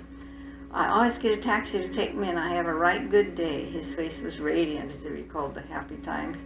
Then for a moment his cheeks quivered and his woebegone expression returned. "But I neglect me dog. I leave her at home." "Oh, nonsense," I said. "I've seen you out in the fields with Myrtle. You give her plenty of exercise, don't you?" "Oh, aye, lots of walks every day." "Well, then she really has a good life. This is just a silly little notion you've got." He beamed at me and sloshed down another few fingers of whiskey. "You're a good lad. Come on, you'll have just one before you go?" "Oh, all right, just a small one then." As we drank, he became more and more benign until he was gazing at me with something like devotion. "James Harriet," he slurred. "I suppose it'll be Jim, eh?" "Well, yes. I'll call you Jim then, and you can call me Humphrey." "Okay, Humphrey," I said, and swallowed the last of my whiskey, but I really must go now. Out in the street, he put a hand on my arm, and his face became serious again. "Thank you, Jim. Myrtle was right bad tonight, and I'm grateful." Driving away, I realized that I had failed to convince him that there was nothing wrong with his dog. He was sure I'd saved her life. It had been an unusual visit, and as my 2 a.m. whiskey burnt in my stomach, I decided that Humphrey Cobb was a very funny little man, but I liked him. I have trouble reading. After that night, I saw him quite frequently exercising Myrtle in the fields. With his almost spherical build, he seemed to bounce over the grass, but his manner was always self-contained and rational, except that he kept thanking me for pulling the dog back from the jaws of death. Then quite suddenly I was back at the beginning again. It was shortly after midnight, and as I lifted the bedside phone, I could hear the distraught weeping from the receiver touch me ear. "Ooh, Jim, Myrtle's in terrible bad way. Will you come?" What is it this time?" "She's twitching." "Twitching?" "Aye, twitching. Something terrible. Come on, Jim. Don't keep me waiting. I'm worried to death. I'm sure she's got distemper." He broke down again. My head began to reel. "She can't have distemper, Humphrey, not in a flash like that. I'm begging you, Jim," he went on as though he hadn't heard. "Be a pal. Come and see Myrtle." "All right," I said wearily. "I'll be there in a few minutes." "Oh, you're a good lad, Jim. You're a good lad." The voice trailed away as I replaced the phone. I dressed at normal speed with none of the panic of the first time. It sounded like a repetition, but why after midnight again? On my way to Cedar House, I decided it must be another false alarm, but you never knew. The same dizzying wave of whiskey fumes enveloped me in the porch. Humphrey, sniffling and moaning, fell against me twice as he ushered me into the kitchen. He pointed to the basket in the corner. "There she is," he said, wiping his eyes. "I've just got back from Ripon and found her like this." "Racing again, eh?" "I gambling and them hosses and drinking and leave me poor dog pining at home. I'm a rotter, Jim, that's what I am." "Rubbish, Humphrey. I've told you before, you're not doing her any harm by having a day out. Anyway, how about this twitching? Looks all right to me." Yes, she stopped doing it. When I came in, her back leg was going like this. He made a jerking movement with his hand. I groaned inwardly. But could she have been scratching or flicking away a fly? Nah, there's something more than that. I can tell she's suffering. Just look at them eyes. I could see what he meant. Myrtle's big old eyes were pools of emotion, and it was easy to read melting reproach in her depths. With a feeling of futility, I examined her. I knew what I would find, nothing. But when I tried to explain to the little man that his pet was normal, he wouldn't have it. "Oh, you'll give her one of them wonderful tablets," he pleaded. "It cured her last time." I felt I had to pacify him, so Myrtle received another installment of vitamins. Humphrey was immensely relieved and weaved his way to the drawing room and the whiskey bottle. "I need a little pick-me-up after that shock," he said. "You'll have one too, won't you, Jim lad?" This pantomime was enacted frequently over the next few months, always after race meetings and always between midnight and 1 a.m. I had ample opportunity to analyze the situation. I came to a fairly obvious conclusion. Most of the time, Humphrey was a normal, conscientious pet owner, but after a large intake of alcohol, his affectionate feelings degenerated into gluttonous sentimentality and guilt. I invariably went out when he called me because I knew that he'd be deeply distressed if I refused. I was treating Humphrey, not Myrtle. It amused me not once did he accept my protestations that my visit was unnecessary. Each time he was sure that my magic tablets had saved his dog's life. Mind you, I did not discount the possibility that Myrtle was deliberately working on him with those eyes. The canine mind is quite capable of disapproval. I took my own dog almost everywhere with me, and if I left him at home to take Helen to the cinema, he would lie under our bed sulking, and when he emerged, would studiously ignore us for an hour or two. I quailed when Humphrey told me he had decided to have Myrtle mated because I knew that the ensuing pregnancy would be laden with harassment from me. That was how it turned out. The little man flew into a series of alcoholic panics, all of them unfounded, and he discovered imaginary symptoms in Myrtle at regular intervals throughout the 9 weeks. I was vastly relieved when she gave birth to 5 healthy pups. Now I thought I would get some peace. The fact was that I was just about tired of Humphrey's nocturnal nonsense. I have always made a point of never refusing to turn out at night, but Humphrey had stretched this principle to breaking point. One of these times he would have to be told. The crunch came when the pups were a few weeks old. I had had a terrible day, starting with a prolapsed uterus in a cow at 5 a.m. and progressing through hours of road slogging, missed meals, and a late-night wrestle with ministry forms, some of which I suspected I had filled up wrongly. My clerical incompetence has always infuriated me, and when I crawled, dog-tired, into bed, my mind was still buzzing with frustration. I lay for a long time trying to put those forms away from me, and it was well after midnight when I fell asleep. I've always had a silly fancy that our practice knew when I desperately wanted a full night's sleep. It knew and gleefully stepped in when the phone exploded in my ear. I wasn't really surprised. As I stretched a weary hand to the receiver, the luminous dial of the alarm clock read 1:15 a.m. "Hello," I grunted. Ooh, the reply was only too familiar. I clenched my teeth. That was just what I needed. "Humphrey, what is it this time?" "Oh, Jim, Myrtle's really dying.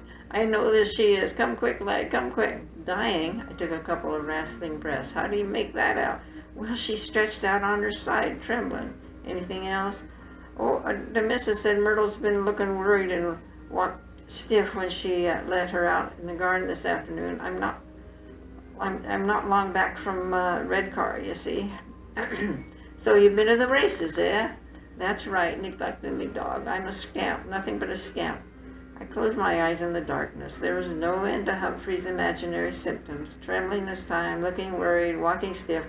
We'd had panting and twitching and head nodding and ear shaking. What would be next? But enough was enough. "Look, Humphrey," I said, "there's nothing wrong with your dog. I've told you again and again." "Oh, Jim, lad, don't be long. Ooh. "I'm not coming, Humphrey." Nay, don't say that. She's going fast, I tell you." "I really mean it. It's just wasting my time and your money, so go to bed. Myrtle will be fine." As I lay quivering between the sheets, I realized that refusing to go out was an exhausting business. There was no doubt in my mind that it would have taken less out of me to get up and attend another charade at Cedar House than to say no for the first time in my life. But this couldn't go on. I had to make a stand.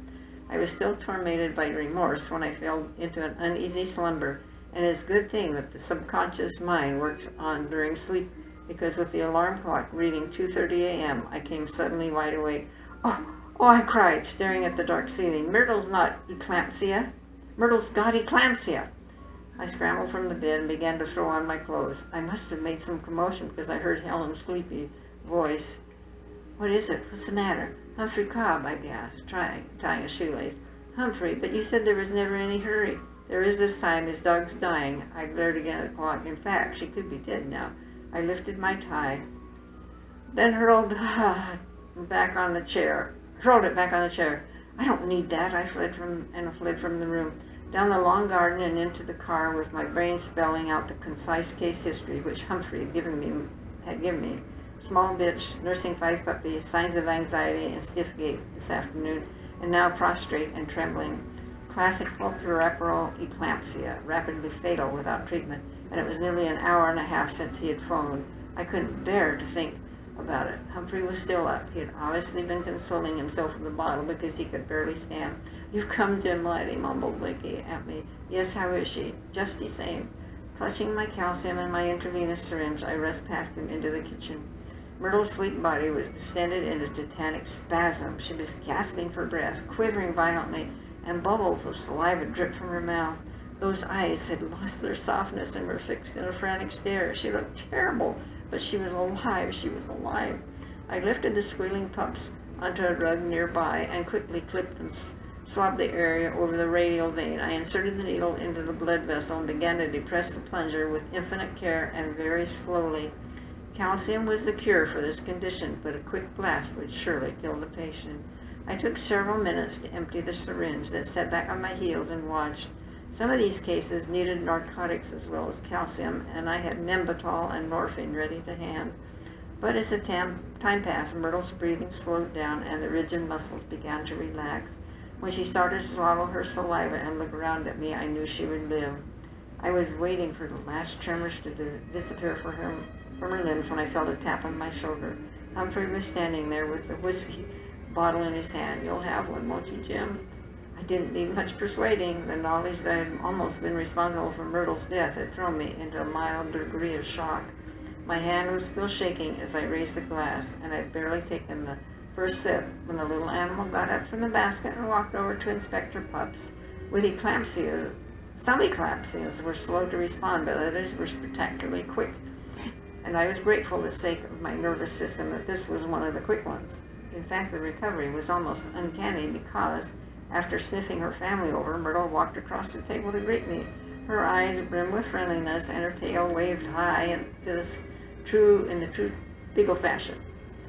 I was stroking her ears when Humphrey broke into a throaty giggle. You know, Jim, I've learned something tonight. His voice was a slow drawl, but he was still in possession of his wits. What's that, Humphrey? I've learned what a silly feller I've been all these months. Well, how do you mean? He raised a forefinger and wagged it sagely. Well, you've always been telling me that I got you out of your bed for nothing, and I was imagining things when I thought my dog was ill.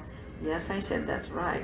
And I never believed you, did I? I wouldn't be told. Well, now I know you were right all the time. I've been no but a fool, and I'm right sorry for bothering you all those nights. Oh, I shouldn't worry about that, Humphrey. Hi, it's not right. He waved a hand towards his bright-faced, tail-wagging little dog. Just look at her. Anybody can see there was never anything wrong with Myrtle tonight.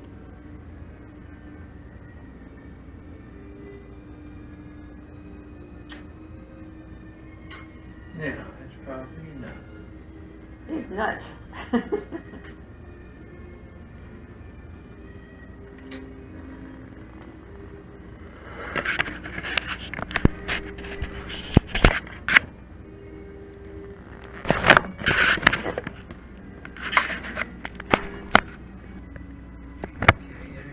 There you go.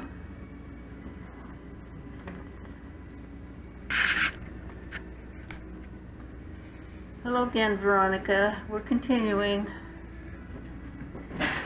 You need a light. The high moorland road was unfenced, and my car wheels ran easily from the strip of tarmac onto the turf, cropped to a velvet's closeness by the sheep. I stopped the engine, got out, and looked around me.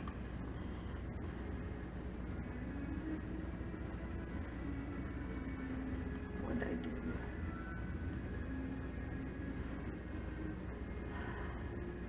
The road cut cleanly through the grass and heather before dipping into the valley beyond. This was one of the good places where I could see into two dales, the one I had left and the one in front.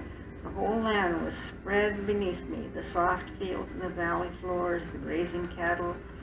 The rivers pebbled at their edges in places, thickly fringed with trees at others. The brilliant green of the walled pastures pushed up the sides of the fells until the heather and the harsh moor grass began, and only the endless pattern of walls was left, climbing to the mottled summits, disappearing over the bare ridges that marked the beginning of the wild country. I leaned back against the car, and the wind blew the cold, sweet air around me. I had been back in civilian life only a few weeks, and during my time in RAF Blue, I had thought constantly of Yorkshire, but I had forgotten how beautiful it was. Just thinking from afar could not evoke the peace, the solitude, the sense of the nearness of the wild that makes the dales thrilling and comforting at the same time. Among the crowds of men and the drabness and stale air of the towns, my imagination could not sufficiently conjure up a place where I could be quite alone on the wide green roof of England, where every breath was filled with the grass scent. I had had a disturbing morning. Everywhere I had gone, I was reminded that I had come back to a world of change, and I did not like change. One old farmer saying, "It's all denudal now, Mr. Harriet," as I injected his cow, had made me look down almost with surprise at the syringe in my hand, realizing suddenly that this was what I was doing most of the time now. I knew what he meant. Only a few years ago, I would more likely have drenched his cow, grabbed it by the nose, poured a pint of medicine down its throat. We still carried a special drenching bottle around with us, an empty wine bottle, because it had no shoulders and allowed the liquid to run more easily. Often we would mix the medicine with black treacle from the barrel that stood in the corner of most cow buyers. All this was disappearing, and the farmer's remark about all denudal brought it home to me once more that things were never going to be the same again. A revolution had begun in agriculture and in veterinary practice. Farming had become more scientific, and concepts cherished for generations were being abandoned, while in the veterinary world, the first rivulets of the flood of new advances were being felt. Previously undreamed of surgical procedures were being carried out, the sulfa drugs were going full blast, and most exciting of all, the war, with its urgent need for better treatment of wounds, and had given a tremendous impetus to the development of Sir Alexander Fleming's discovery of penicillin. Penicillin. This, the first of the antibiotics, was not yet in the hands of the profession except in the form of intramammary, I think I said that right, intramammary tubes for the treatment of mastitis, but it was the advanced guard of the therapeutic army that was to sweep our old treatments into oblivion. There were signs, too, that the small farmer was on the way out. These men, some with only 6 cows, a few pigs and poultry, still made up most of our practice, and they were the truly rich characters, but they were beginning to wonder if they could make a living on this scale, and 1 or 2 had sold out to the bigger men in our practice. Now, in the 80s, there are virtually no small farmers left. I can think of only a handful, old men doggedly doing the things they have always done for the sole reason they have always done it. They are the last remnants of the men I cherish, living by the ancient values, speaking the old Yorkshire dialect that television and radio have swamped. I took the last long breath and got into my car. The uncomfortable feeling of change was still with me, but I looked through the window at the great falls, their fells, thrusting their bald summits into the clouds, tier upon tier of them, timeless, indestructible, towering over the glories beneath, and I felt better immediately. The dales had not changed at all. Do I hand her that? Odd. Okay. I did one more call, then drove back to Skeldale House to see if there were any more visits before lunch. All was new here, too. My partner Siegfried had married and was living a few miles outside Darrowby, and Helen and I, with our little son Jimmy, were installed in the practice headquarters. When I got out of the car, I gazed up at the ivy climbing over the mellow brick to the little rooms that looked out from under the tiles to the hills. Helen and I had started our married life in those rooms, but now we had the run of the whole house. It was too big for us, of course, but we were happy to be there because we both loved the old place with its spaciousness and its Georgian elegance. The house looked much the same as when I had first seen it those years ago. The only difference was that they had taken the iron railings away for scrap metal during the war, and our plates were now hanging on the wall. Helen and I slept in the big room, which I had occupied in my bachelor days, and Jimmy was in the dressing room where Siegfried's student brother Tristan used to rest his head. Tristan, alas, had left us. When the war ended, he was Captain Farnan of the Royal Army Veterinary Corps. He married and joined the Ministry of Agriculture as an infertility investigation officer. He left a sad gap in our lives, but fortunately we still saw him and his wife regularly. I opened the front door, and in the passage the fragrance of Pulu aromat was strong. It was the aromatic powder we mixed with our medicaments, and it had an excitement for me. It always seemed to be hanging about the house. It was the smell of our trade. Halfway along the passage, I passed the doorway to the long, high-walled garden and turned into the dispensary. This was a room whose significance was already on the wane. The rows of beautifully shaped glass bottles with their Latin titles engraved on them looked down at me. Spiritus Atheris nitrosi, liquor ammoni acetatus,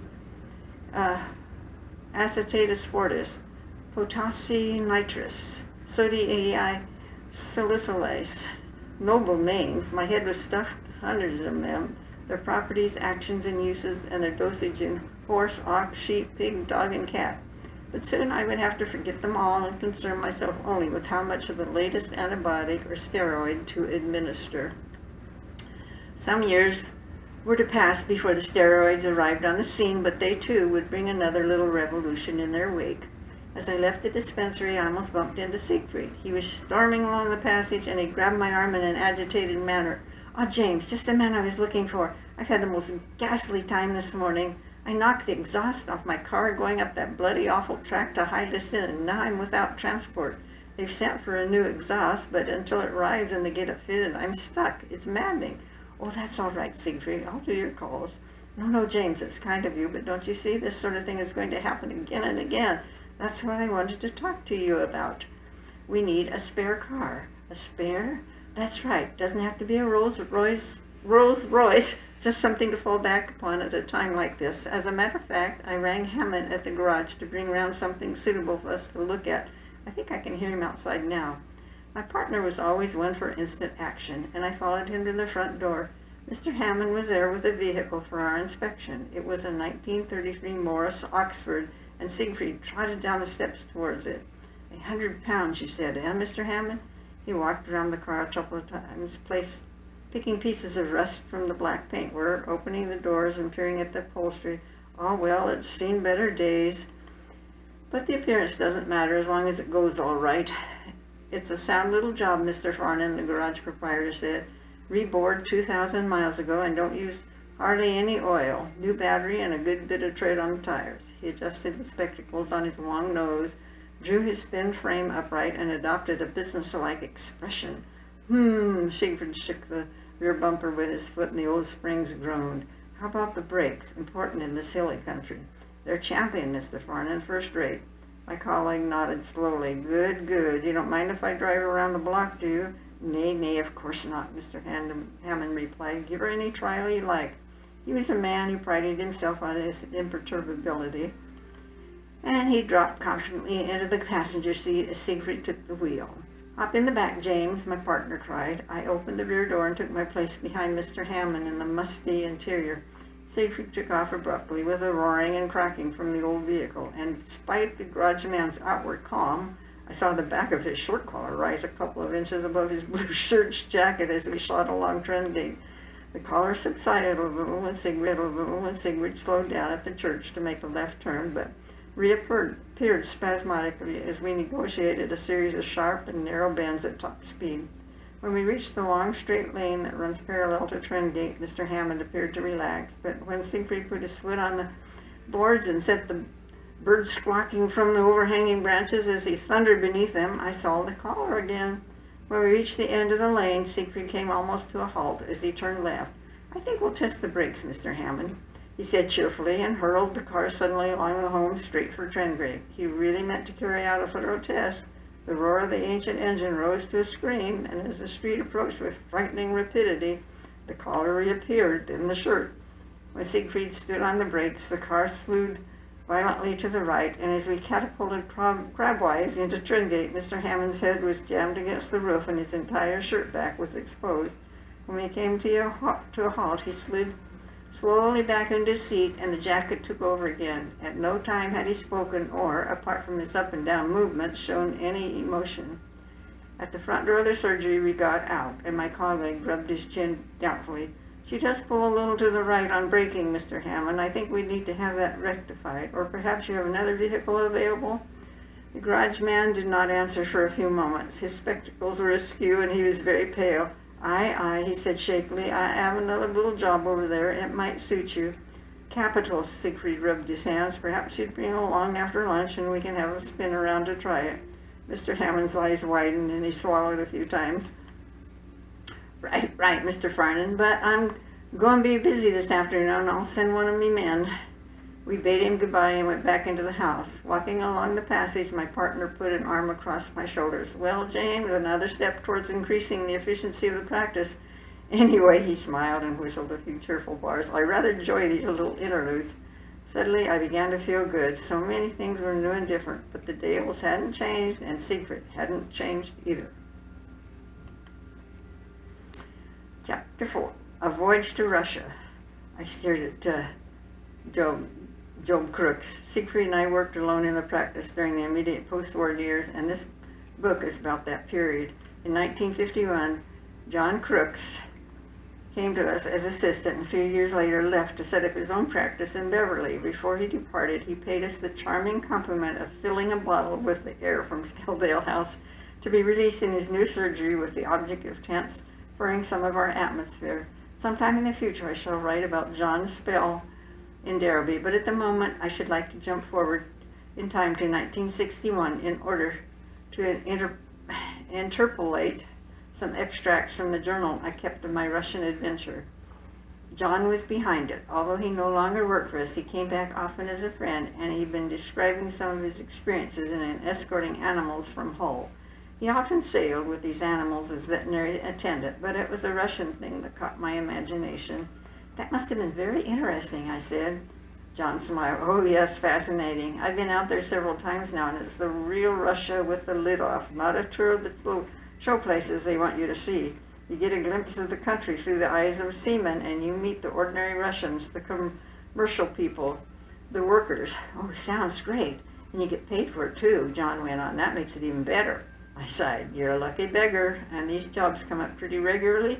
Oh, yes, they do. He looked at me closely, and I suppose my expression must have been wistful. Would you like to have a go sometime? Do you mean it? Of course, he said. Just say the word, and you can sail on the next one. That'll be sometime around the end of October.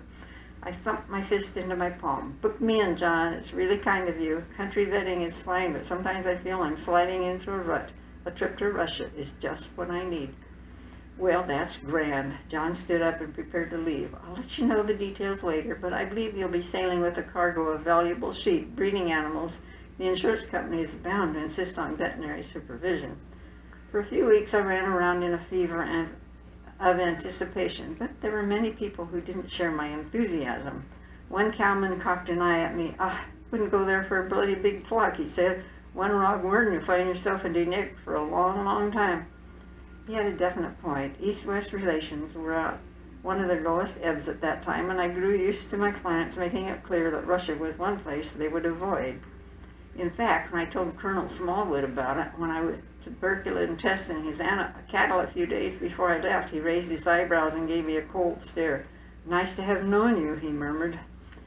But I have seafarer's blood in my veins going back several generations, and I felt only happy expectation. October 28 of 61. The first day has come and gone. When I walked onto the quayside at Hull, I saw our ship right in front of me. She is Danish, the Iris Clausen of 300 tons, and my first sensation is of a mild shock that she is so small. I had cherished a mental picture of a substantial vessel for such a voyage. When I first saw her at the dockside, only the bows and a portion of deck were visible. This part looked tiny, and a high superstructure obscured what I surmised must be the greater part of the ship. I walked along past this superstructure and experienced a moment of disquiet. I found that the ship ends right there. There just isn't any more. To my untutored eye, the Iris Clausen looked like a toy oil tanker, and it was difficult to imagine her crossing an ocean or weathering a storm. The cargo of sheep had just been loaded, and the decks were littered with straw. When I went into the little mess room, I saw the captain, who was called Rasmussen, sitting at the head of the table, around which were grouped representatives of the export company and two Russian veterinary surgeons who had been inspecting the sheep. The table itself was heavily laden with a wonderful variety of Danish open sandwiches, beer, whiskey, schnapps, and other drinks, and with mountains of forms which everybody was furiously signing. One of the Russians, a bespectacled little man, apparently realized who I was because he came up with a smile and said, "Veterinary surgeon," and shook my hand warmly. His colleague, tall and gaunt, was painstakingly going through the forms and saying nothing. The chief man from the export people informed me that not only am I to be the medical attendant to the 383 pedigree Romney Marsh and Lincoln sheep we are carrying, but I have also to deal with the Russians at our port of destination, Klaipeda. I think I said that right. I have to bring back 5 acceptance forms signed by the Russians and myself. Otherwise, the company will not get paid. How much are the sheep worth? I asked.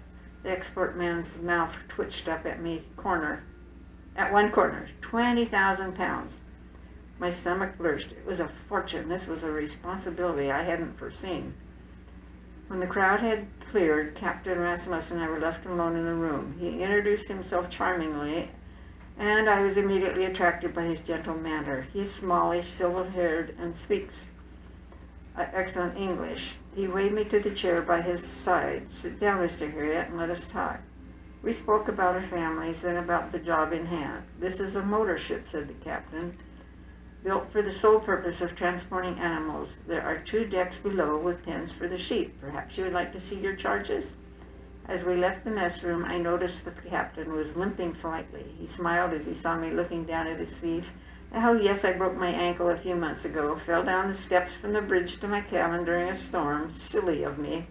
I wondered if I would be doing any falling about over the next week or so. We walked around the sheep. Beautiful animals, all of them, and they were very comfortable, well bedded in straw and with lots of sweet hay to eat.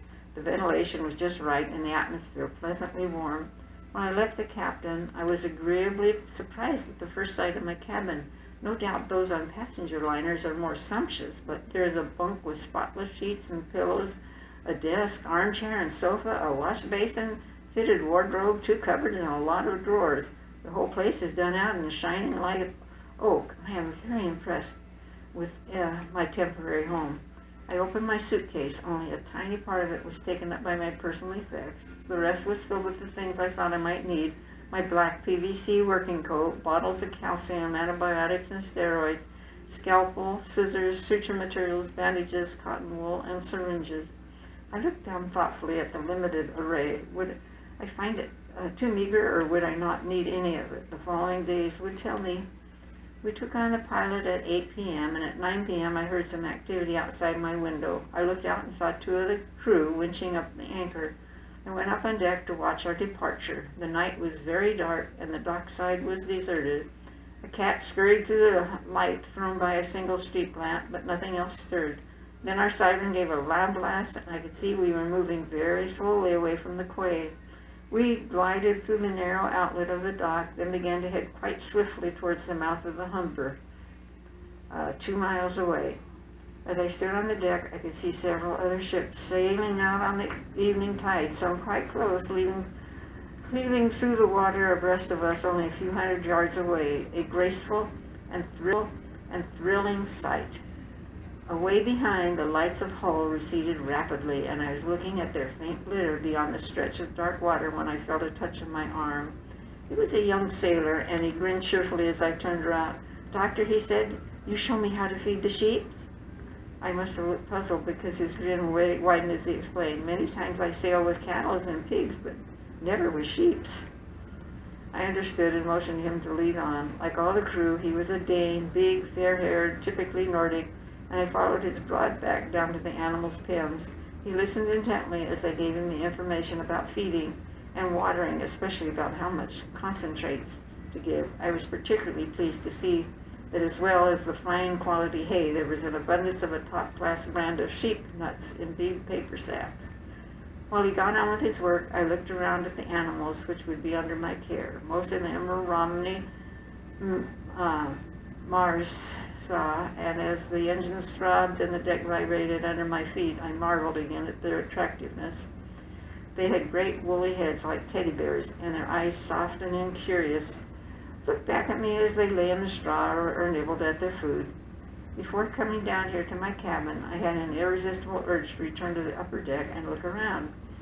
I have sea captains among my uncles and great-grandfather, who was a ship's pilot, and the sea has always had a pull for me. In the darkness, I walked around the deck. This wasn't easy because there was only a narrow strip, 25 yards long, on either side. The moon had come out, casting a cold white brilliance on the water of the river estuary. Far on the starboard side, a long row of lights glimmers, probably Grimsby. On the port side, about 300 yards away, a ship sped silently through the night, keeping pace exactly with us. I watched her for a long time, but her position never varied, and she was still there when I came down. My cabin is now a place of shakes and shudders, of indefinable bumps, rattles, and groans. As I write, I know for sure that we are now well out to sea because I am very aware of the rolling of the ship. I had an experimental lie in my bunk. And this is where the rolling is most noticeable. From side to side it goes, side to side, over and over again. At one time there was some talk of Helen coming with me on this trip, and I smiled to myself at the thought. This wouldn't suit her at all. She soon becomes queasy sitting in the back of a car.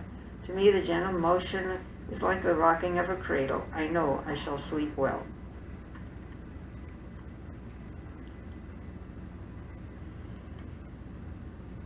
Chapter 5. "Hello, hello," I bellowed.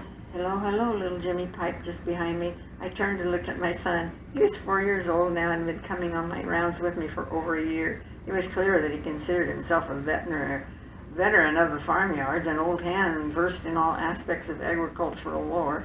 This shouting was a common habit of mine. When a vet arrived on a farm, it was often surprisingly difficult to find the farmer.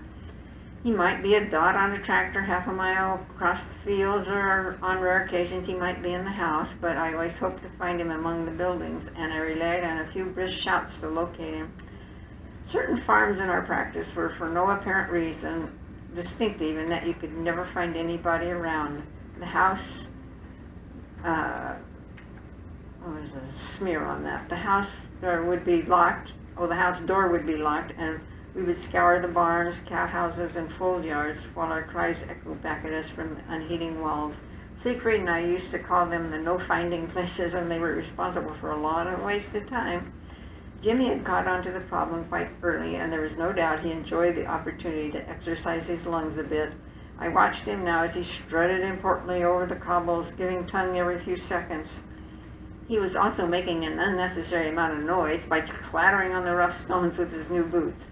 Those boots were his pride, the final recognition of his status as veterinary assistant. When I first began to take him around with me, his initial reaction was the simple joy of a child at being able to see animals of all kinds, particularly the young ones, the lambs, foals, piglets, calves, and the thrill of discovery when he came upon a huddle of kittens in the straw or found a bitch with pups in a loose box. Before long, however, he began to enlarge his horizons. He wanted to get into the action. The contents of my car were soon as familiar to him as his toy box at home, and he delighted in handing out the tins of stomach powder, the electuaries and red blisters, the white lotion, and the still revered long cartons of universal cattle medicine. Finally, he began to forestall me by rushing back to the car for the calcium and flutter valve as soon as he saw a recumbent cow. He had become a diagnostician as well. I think the thing he enjoyed most was accompanying me on an evening call. If Helen would allow him to postpone his bedtime, he was in heaven, driving into the country in the darkness, training my torch on a cow's teat while I stitched it. The farmers were kind, as they always are with young people. Even the most uncommunicative would grunt, "I see you've got Prentice with you," as we got out of the car. But those farmers had something Jimmy coveted, their big hobnailed boots. He had a great admiration for farmers in general, strong, hardy men who spent their lives in the open and who pushed fearlessly among plunging packs of cattle and swept the rumps of massive cart horses. I could see he was deeply impressed as he watched them, quite often small and stringy, mounting granary steps with 12 or 16 stone stacks on their shoulders, or hanging on effortlessly to the noses of huge bullocks, their boots slithering over the floor, a laconic cigarette hanging from their lips. It was those boots that got under Jimmy's skin most of all, sturdy and unyielding. They seemed to symbolize for him the character of the men who wore them. Matters came to a head one day when we saw we were... I'm sorry, I might have to give this up tonight.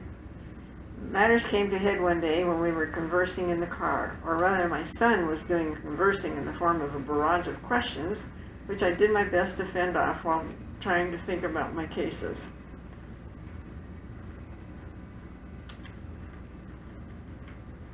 Is there a way to erase mistakes, do you think? No, it's all right. It gives a character.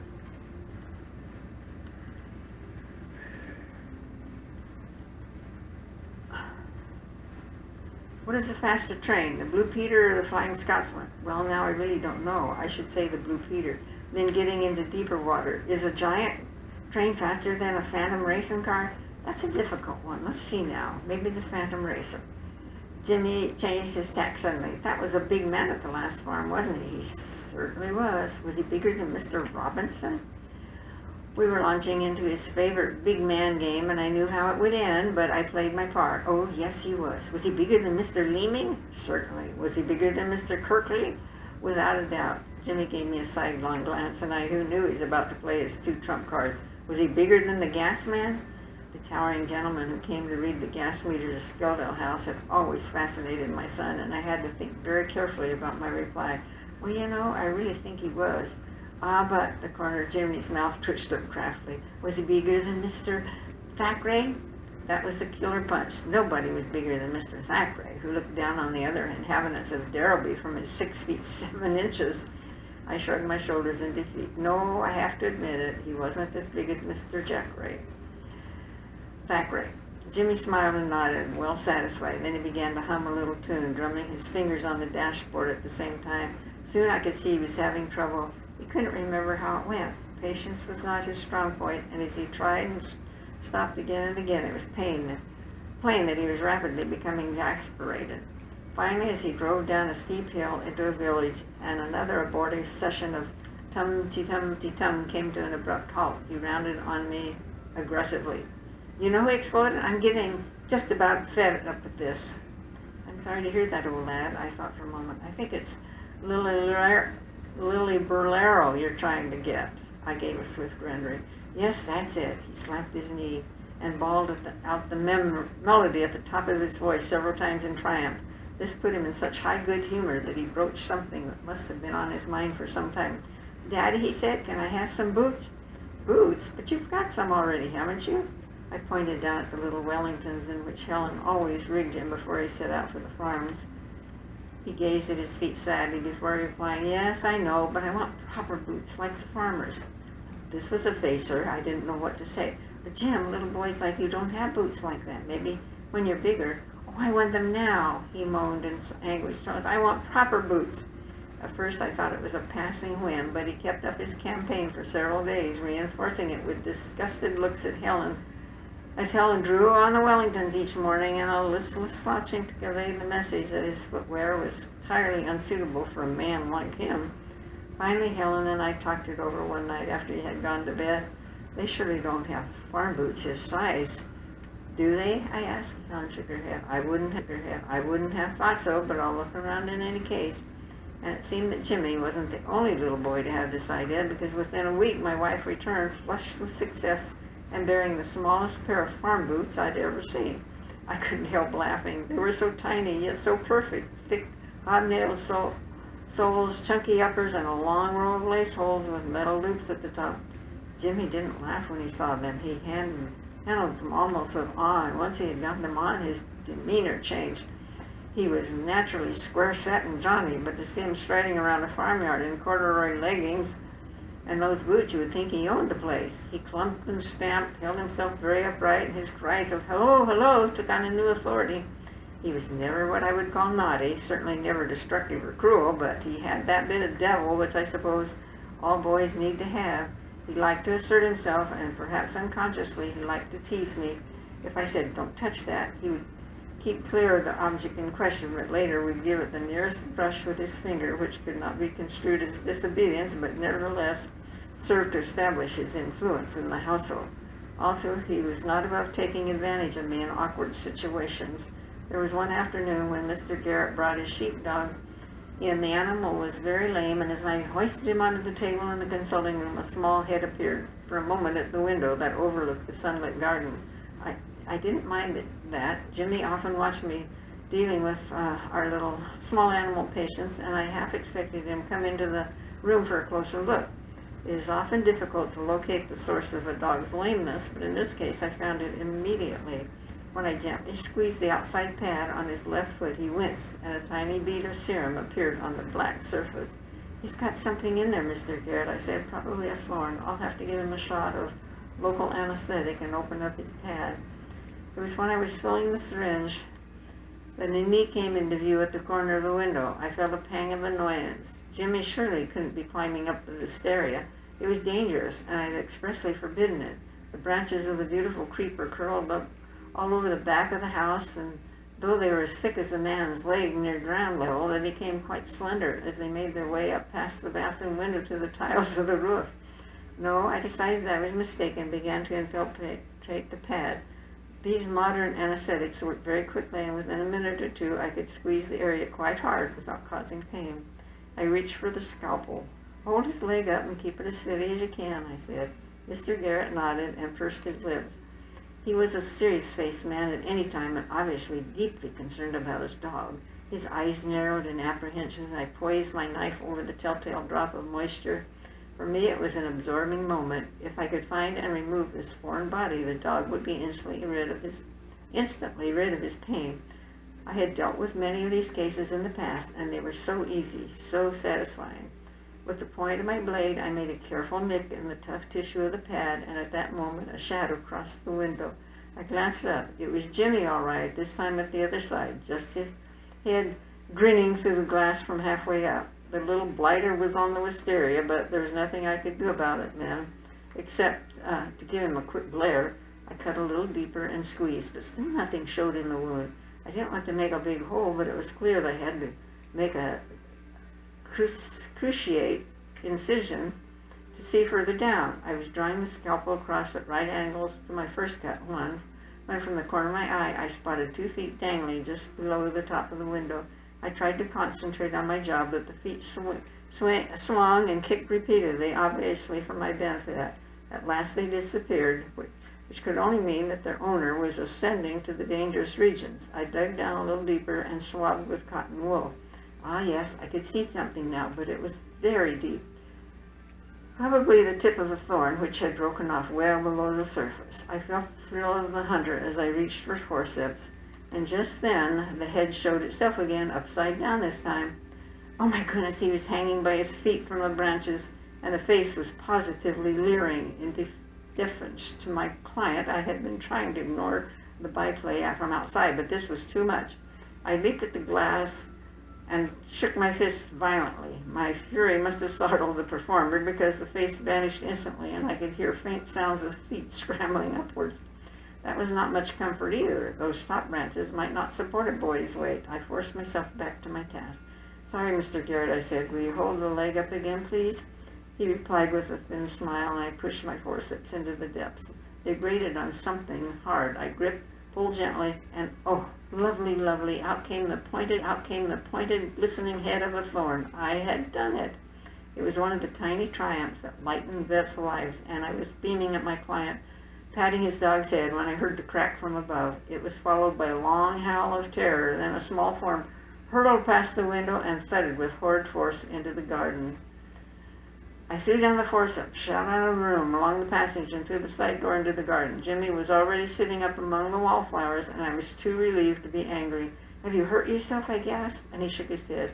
I lifted him to his feet, and he seemed to be able to stand upright. I felt him over carefully. There appeared to be no damage. I led him back into the house. You go along and see Mummy, I said, and returned to the consulting room. I must have been deathly pale when I entered, because Mr. Garrett looked startled. Is he all right? He had. Oh, yes, I think so, but I do apologize for rushing out like that. It was really too bad of me to. Mr. Garrett laid his hand on my shoulder. Say no more, Mr. Harriet. I have children of my own. And then he spoke the words that had become engraven on my heart. You need nerves of steel to be a parent. Later at tea, I watched my son demolishing a poached egg on toast. Then he started to slap plum jam on a slice of bread. Thank heaven he was no worse for his fall, but still I had to remonstrate with him. Look, young man, I said, that was a very naughty thing you did out there. I've told you again and again not to climb the wisteria. Jimmy bit into his bread and jam and regarded me impassively. I had a big streak of old hen in my nature, and down through the years, even to this day, he and later my daughter Rosie have recognized this and developed a disconcerting habit of making irreverent clucking noises at my over-fussiness. At this moment, I could see that whatever I was going to say, he wasn't going to take too seriously. If you're going to behave like this, I went on, I'm not going to take you round the farms with me. I'll just have to find another little boy to help me with my cases. His chewing slowed down, and I looked for some reaction in this morsel of humanity, who has later become a far better veterinary surgeon than I could ever be. In fact, to quote 30 years later a dry Scottish colleague who had been through college with me and didn't mince words, a hell of an improvement on his old man. Jimmy dropped the bread on his plate. Another little boy, he inquired. That's right, I can't have naughty boys with me. I'll have to find somebody else. Jimmy thought this over for a minute or so, then he shrugged and appeared to accept the situation philosophically. He started again on the bread and jam. Then in a flash, his sang-froid evaporated. He stopped in mid-chew and looked at me in wide-eyed alarm. His voice came out in a high quiver. Would he have my boots?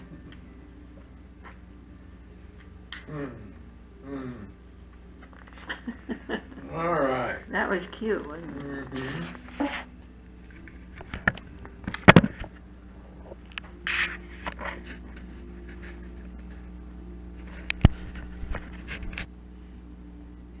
Yep. push the front one that blinks. Is it blinking? Mm-hmm. All right. There it is.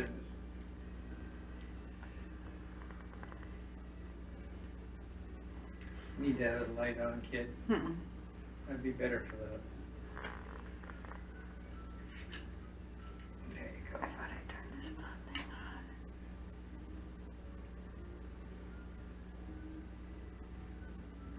Doesn't look like it's quite pointed towards you, is it? There you go. Much more. Okay, Veronica, we're set up now for the next chapter as soon as I get my act together. What is the name of your book? Hmm? What is the name of your book? God made them all. Okay. Oh my God, it's Dr. Fu Manchu! The farmer dropped the buttered scone onto his plate and stared, horror-struck, through the kitchen window. I was drinking a cup of tea with him, and I almost choked in mid-sip as I followed his gaze. Beyond the glass, an enormous Oriental was standing. Slit eyes regarded us menacingly from a pock-marked face whose left cheek was hideously scarred from ear to chin, but the most arresting feature was the one-sided mustachio, black and greasy with its single end dangling several inches from the upper lip. A robe of exotic coloring flowed from the man's shoulders, and his hands, held across his body, were tucked deeply into the sleeves. The farmer's wife screamed and jumped from the table, but I sat transfixed. I couldn't believe this apparition. Framed as it was against the buildings and pastures of a Yorkshire farm, the wife's rising screams were bordering on hysteria when suddenly she stopped and advanced slowly to the window. As she came close, the big man's mouth relaxed into a friendly leer. Then he withdrew a hand from the sleeve and waggled the fingers at her in all of her hearty fashion. "It's Igor," she gasped and swung round on her husband, "and that's me good house coat he's got on. You rotten devil, you put him up to this." The farmer rolled about in his chair, laughing helplessly. He couldn't have asked for a better response to his little joke. Igor was one of a batch of prisoners of war who had recently arrived to work on the farm. There were hundreds of these men employed on the land at the end of the war, and it was a happy arrangement all around. The farmers had a windfall in the shape of abundant labor, and the prisoners were content to spend their pre-repatriation time in the open air with ample farm meals to sustain them in a world of food rationing. I personally had a respite from one of my constant problems, the lack of help in my job. I found now that there were always willing hands to assist me in the rough and tumble of large animal practice. The prisoners were, of course, mainly German, but there were a number of Italians and, strangely, Russians. It baffled me at first when I saw hundreds of men who looked like Chinese in German uniforms disembarking at Derby railway station. I learned later that they were Mongolian Russians who had been pressed into fighting for the Germans and later were captured by the British. Igor was one of those. Igor, I guess. I know of farming families who to this day spend their holidays at the homes of the Germans and Italians whom they befriended at this time. I was still laughing after the Igor incident, and the farmer was still receiving a tongue lashing from his wife when I climbed into my car and consulted the list of calls.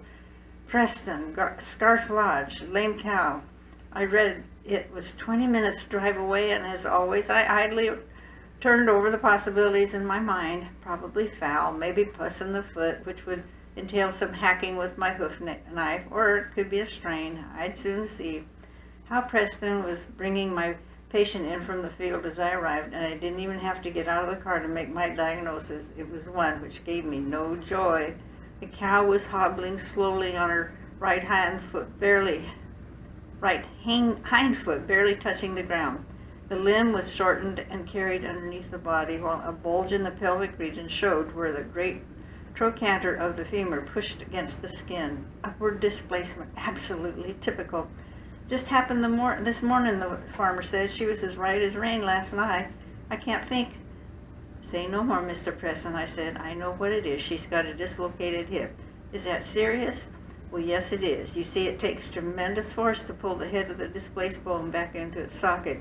Even in a dog it is a difficult job, but in cattle it's sometimes impossible. The farmer looked glum. That's a beggar. The beggar. This is a right good cow. Smash her milker. What happens? You can't get it back.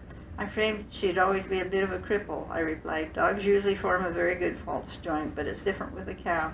In fact, many farmers decide to slaughter the animal. Oh, I don't want that. Hal Preston rubbed his chin vigorously. We'll have to have a go. Good, that's what I want. I turned towards my car. I'm going back to surgery for the chloroform muzzle, and in the meantime, will you go around your neighbors and get a few strong chaps? We'll need all the manpower we can find. The farmer looked around the rolling green miles with not another dwelling in sight. Me neighbors are a long way away, but I don't need 'em today. Look here. He led the way into the farm kitchen where the savory aroma of roast bacon was heavy in the air. 4 burly Germans were seated at the table. In front of each lay a plate mounded high with potatoes, cabbage, bacon, and sausage. They've sent me these fellers to help with hay time, Mr. Preston explained. I reckon they look pretty useful. Oh, they do indeed. I smiled at the men and waved my hands in greeting. They jumped to their feet and bowed. Right, I said to the farmer, you can be having your dinners while I'm gone. I'll be back in about half an hour. When I returned, we led the cow to a patch of soft grass. Her progress was painfully slow as she trailed her almost useless hind leg. I buckled the muzzle to her head and dribbled the chloroform onto the sponge. As she inhaled the strange vapor, her eyes widened in surprise. Then she stumbled forward and sank to the turf. I slipped a round stake into the animal's groin and stationed the 2 biggest men at either end of it. Then I fastened a rope above the fetlock and gave the other end to Mr. Preston and the remaining 2 Germans. The stage was set. I crouched over the pelvis and placed both hands on the bulging head of the femur. Would it stay obstinately still, or would I feel it riding up the side of the acetabulum on the way to its proper home?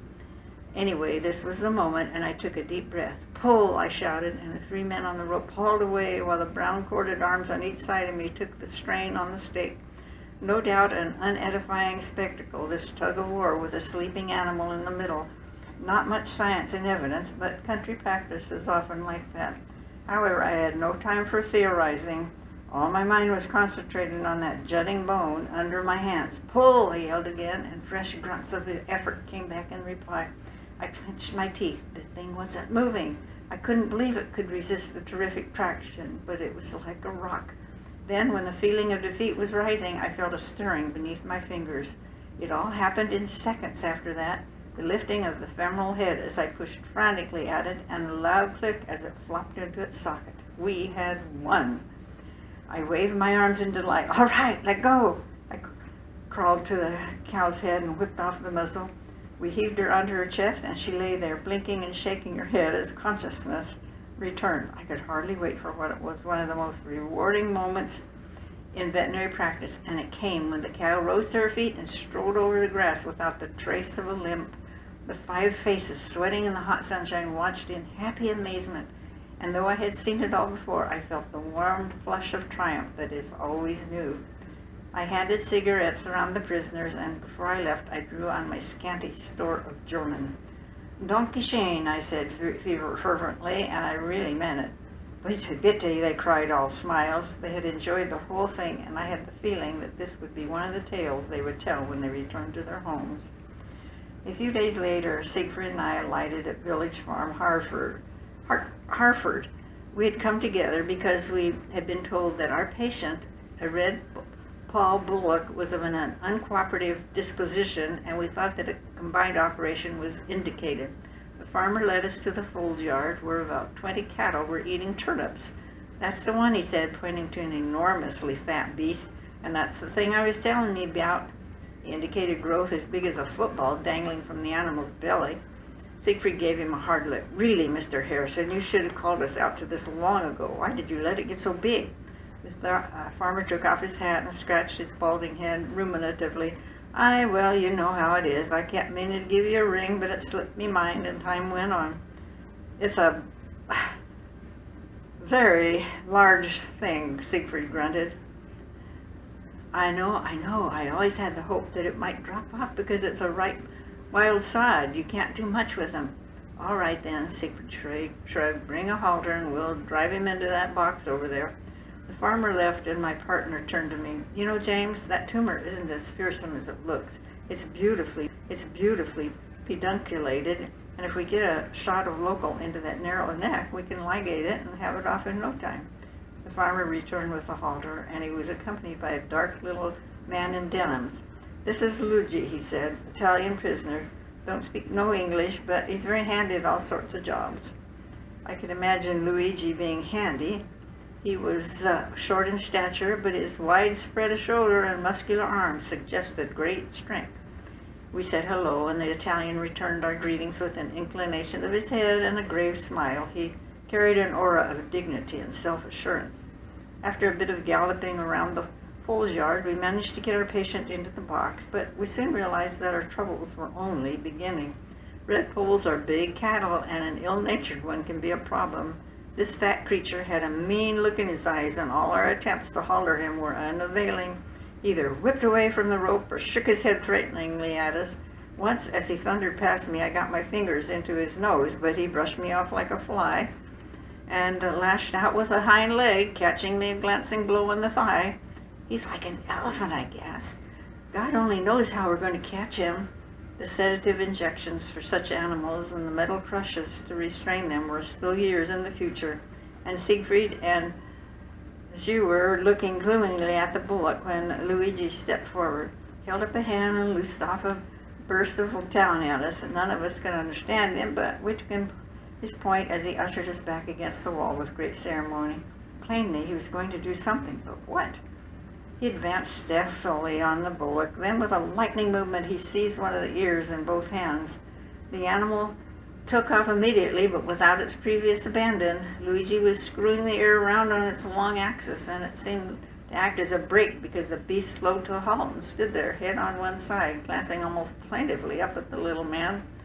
I was reminded irresistibly of pictures of Billy Bunter being held by a Greyfriars prefect, and I almost expected the bullock to cry, "Ouch, and let go my ear!" But it didn't have much time for musing, because Luigi, in full command of the situation, jerked his head towards the hanging tumor. Siegfried and I leaped forward. We had never seen anybody catch a beast by the ear before, but we weren't going to discuss it. This was our chance. I cradled the growth in my hands. So Siegfried injected the local into the neck, and as the needle entered the skin, the hairy leg twitched, and under ordinary circumstances we had been kicked out of the box. But Luigi took another half turn on the ear and rapped out a colorful reprimand. The animal subsided immediately and stood motionless as we worked. Siegfried applied a strong ligature and severed the neck of the growth bloodlessly with an ecrasur, whatever that is. The tumor thudded onto the straw. The operation was over. Luigi released the ear. We received our congratulations with a half smile and a gracious nod of his head. He really was a man of enormous presence. Now, more than 30 years later, Siegfried and I still talk about him. We have both tried to catch large animals by the ears without the slightest success. So was Luigi just an amateur with wrists of steel, or was he a farmer? And do they do it that way in Italy after a lifetime of practice? We still don't know. One still summer evening, I was returning from a call when I heard the sound of singing. It was a rich, swelling chorus of many voices, and it seemed to come from nowhere. I stopped the car and wound down the window. The fells rose round me, their summits glinting in the last sunshine, but the only living creatures were the cattle and sheep grazing on the walled slopes. Then I saw an old miner perched on a plateau high above, and remembered that hundreds of Russian prisoners were billeted there. These men were singing the songs of their homeland, but the sound drifting from the windows of the big house was not that of a casual party. There was a vast drilled choir up there, deep voices blending in thrilling harmonies that hung and lingered on the soft air. I sat entranced for a long time till the light faded and the chill of nightfall made me close my window and drive away. Years later, I read that these Russians went home to death or captivity, and whenever I thought of their fate, I remembered that summer evening and the beautiful music they made in the peace of the Yorkshire hills. Chapter 7, October 29th, 1961. "Breakfast, Mr. Harriet." I heard the mess boy's call and his knock on my cabin door. It was the first of many during this day. "Lunch, Mr. Harriet." Dinner, Mr. Harriet. Coffee time, Mr. Harriet. He is a fresh-faced lad of 17 and takes care I don't miss anything. I hurried to the mess room. To my surprise, I found it was empty, but there was a large pot of coffee on the table, along with a stack of rye bread and a remarkable selection of cold meats and fish. I counted 9 different platters on the table. Well, it was an unusual breakfast, but I was hungry, so I started operations immediately. The coffee was delicious, and I was happily washing down wonderful raw herring and onion, smoked ham, and a particularly toothsome meatloaf when the mess boy appeared and smilingly deposited 2 fried eggs and bacon in front of me. Excuse me. I was surprised but not undeterred, and as I started my fresh attack with the ship heaving and pitching, I thanked Providence that I had never known seasickness. I was soon joined by 2 of the ship's officers, the mate, a tubby little fellow also called Rasmussen, and the engineer Hansen, very dark with a humorous face. Neither of them spoke much English, but we managed to converse on various subjects, including football pools, which, when they had the chance, they both filled up assiduously without success. After breakfast, I went down to inspect my animals. The general picture was a happy one, but I noticed a sheep limping as it walked to its hay. I examined the feet and found a small area of foot rot. I'd been told that the Russian vets were meticulous in their examination, but they had missed that one. I directed a long jet of terramycin aerosol at the affected spot. I was confident that a few more similar treatments would put that right before we reached Klaipeda. Another animal blinked painfully at me as I passed its pen, and I found that its eyes were weeping and inflamed. It was the only one so affected, and I felt that it had probably picked up some irritant material on the journey to Hull. I squeezed some chloramphenicol eye ointment across the eyeballs and decided to do the same at midday and the evening. I finished my tour with the comforting thought that so far my stock of drugs was adequate. Before lunch, the captain asked me to drink a glass of lager with him in his cabin. He himself, despite being a man of natural refinement, drank straight from the bottle. Later that I found that this was the approved method among the ship's officers, but he gave me a glass. I sat down at the end of the table and poured the lager, and at that moment the ship gave a tremendous roll. My chair went over. I literally flew through the air, shot across the floor on my side, and finished up underneath the desk in the corner. My glass was shattered, and a pool of the precious Carlsberg Special spread across the floor. The captain leaped anxiously to my assistant. "Oh, Mr. Harriet, I hope you did not hurt yourself." As I have said, his English is very good, but occasionally little inaccuracies creep in. Because he had said, "I hope you do not hurt yourself." "No, I'm fine," I replied, laughing. I got up and started on another bottle, but this time I kept my knees jammed against the legs of the table. I'm beginning to learn.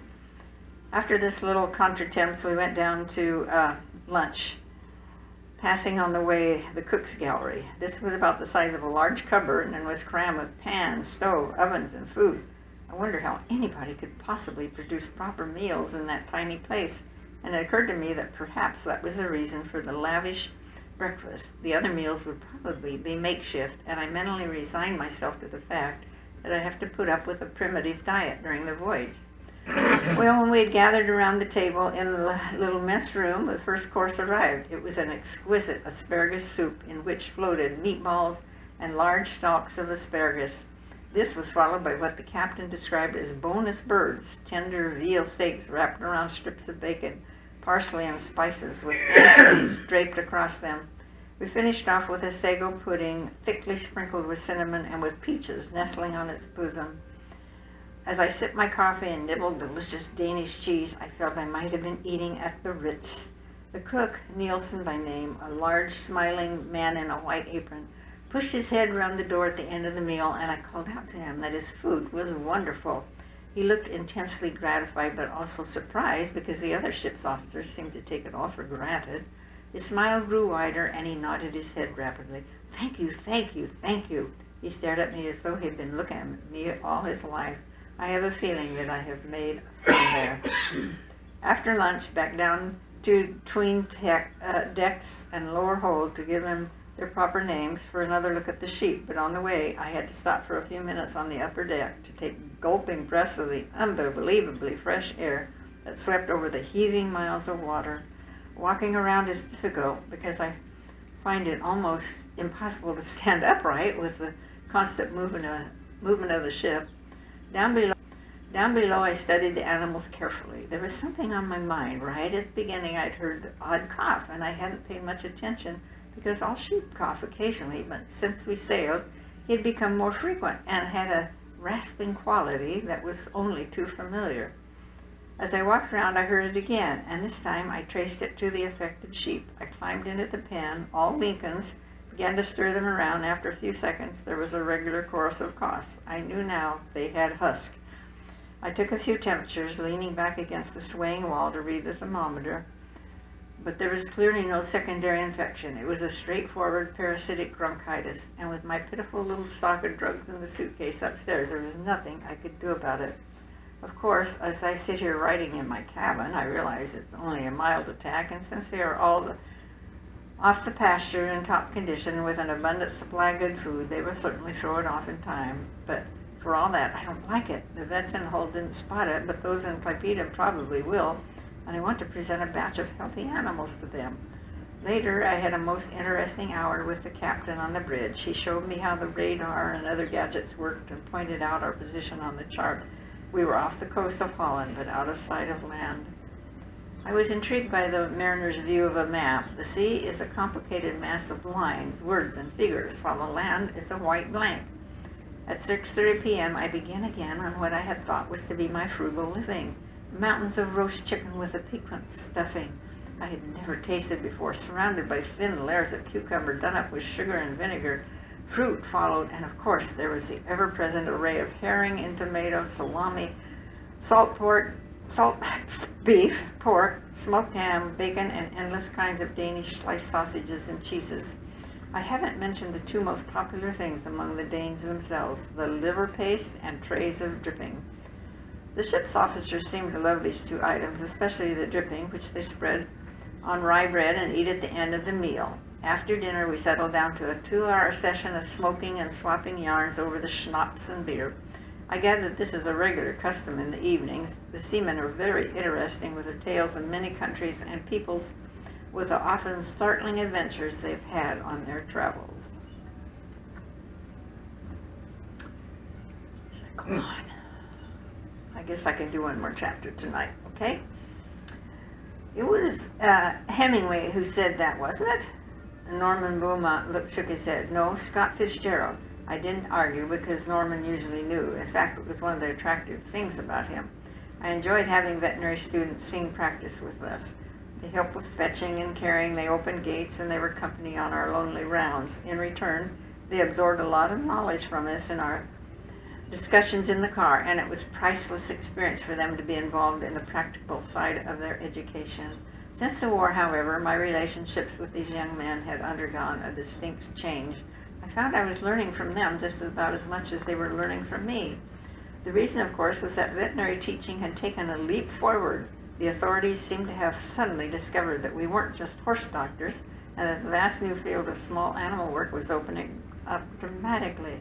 Advanced surgical procedures were being carried out on farm animals too, and the students had the great advantage of being able to see such things done in the new veterinary schools with their modern clinics and operating theaters. New specialist textbooks were being written that made my own thumbed volumes with everything related to the horse seem like museum pieces. I was still a young man, but all the bursting knowledge I had nurtured so proudly was becoming irrelevant. Quitor, Festulus Withers, Pole Evil, Bog Spaven, Stringhalt, they didn't matter. They didn't seem to matter much anymore.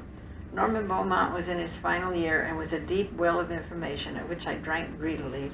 But apart from the veterinary side, we had a common love of books and reading. When we weren't talking shop, the conversation was usually on literary lines, and Norman's companionship lightened my days and made the journeys between farms seem short. He was immensely likable, with a personality that was formal and dignified beyond his 22 years, and which was only just saved from pomposity by a gentle humor. He was a solid citizen in the making if I ever saw one, and this impression was strengthened by his slightly pear-shaped physique and the fact that he was determinedly trying to cultivate a pipe. He was having a little trouble with the pipe, but I felt sure he would through. I could see him plainly 20 years from now, definitely tubby, sitting around the fireside with his wife and children, puffing at that pipe, which he had finally subjugated, an upright, dependable family man with a prosperous practice. As the dry stone walls rode past the car windows, I got back onto the topic of the new operations. And you say they are actually doing cesareans on cows in the college clinics? Oh, yes, Norman made an expansive gesture and applied a match to his pipe. Doing them like hotcakes, it's a regular thing. His words would have carried more weight if he had been able to blow a puff of smoke, but smoke out. Oh, I'm sorry. Somebody spilled ink on this thing. Carried more weight if he had been able to blow a puff of smoke out after them, but he had filled the bowl too tightly, and despite a fierce sucking which hollowed his cheeks and ballooned his eyeballs, he couldn't manage a draw.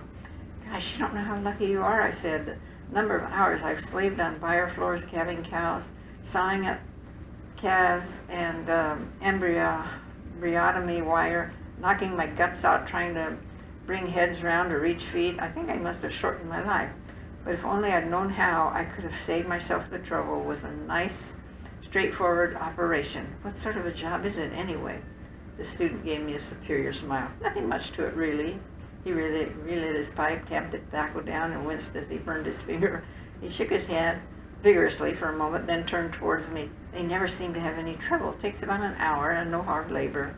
Sounds marvelous. I shook my head wistfully. I'm beginning to think I was born too soon. I suppose the same with the ewes? Oh, yes, indeed, Norman murmured merrily. Ewes, cows, sows, they're in and out of the place every day. No problem at all. Nearly as easy as bitch spays. Oh, well, you young lads are lucky. It's so much easier to tackle these jobs when you've seen a lot of them done. True, the student spread his hands. But of course, most bovine parturitions don't need a cesarean. I'm always glad to have a calving for my casebook.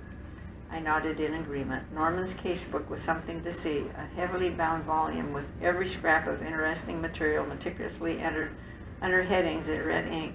The examiners always wanted to see these books, and this one would be worth a few extra marks to Norman as in its finals. It was August Bank Holiday Sunday, and Nerby Marketplace had been bustling all day with holiday makers and coach parties. Each time we passed through, I looked at the laughing throngs with a tiny twinge of envy. Not many people seemed to work on Sundays.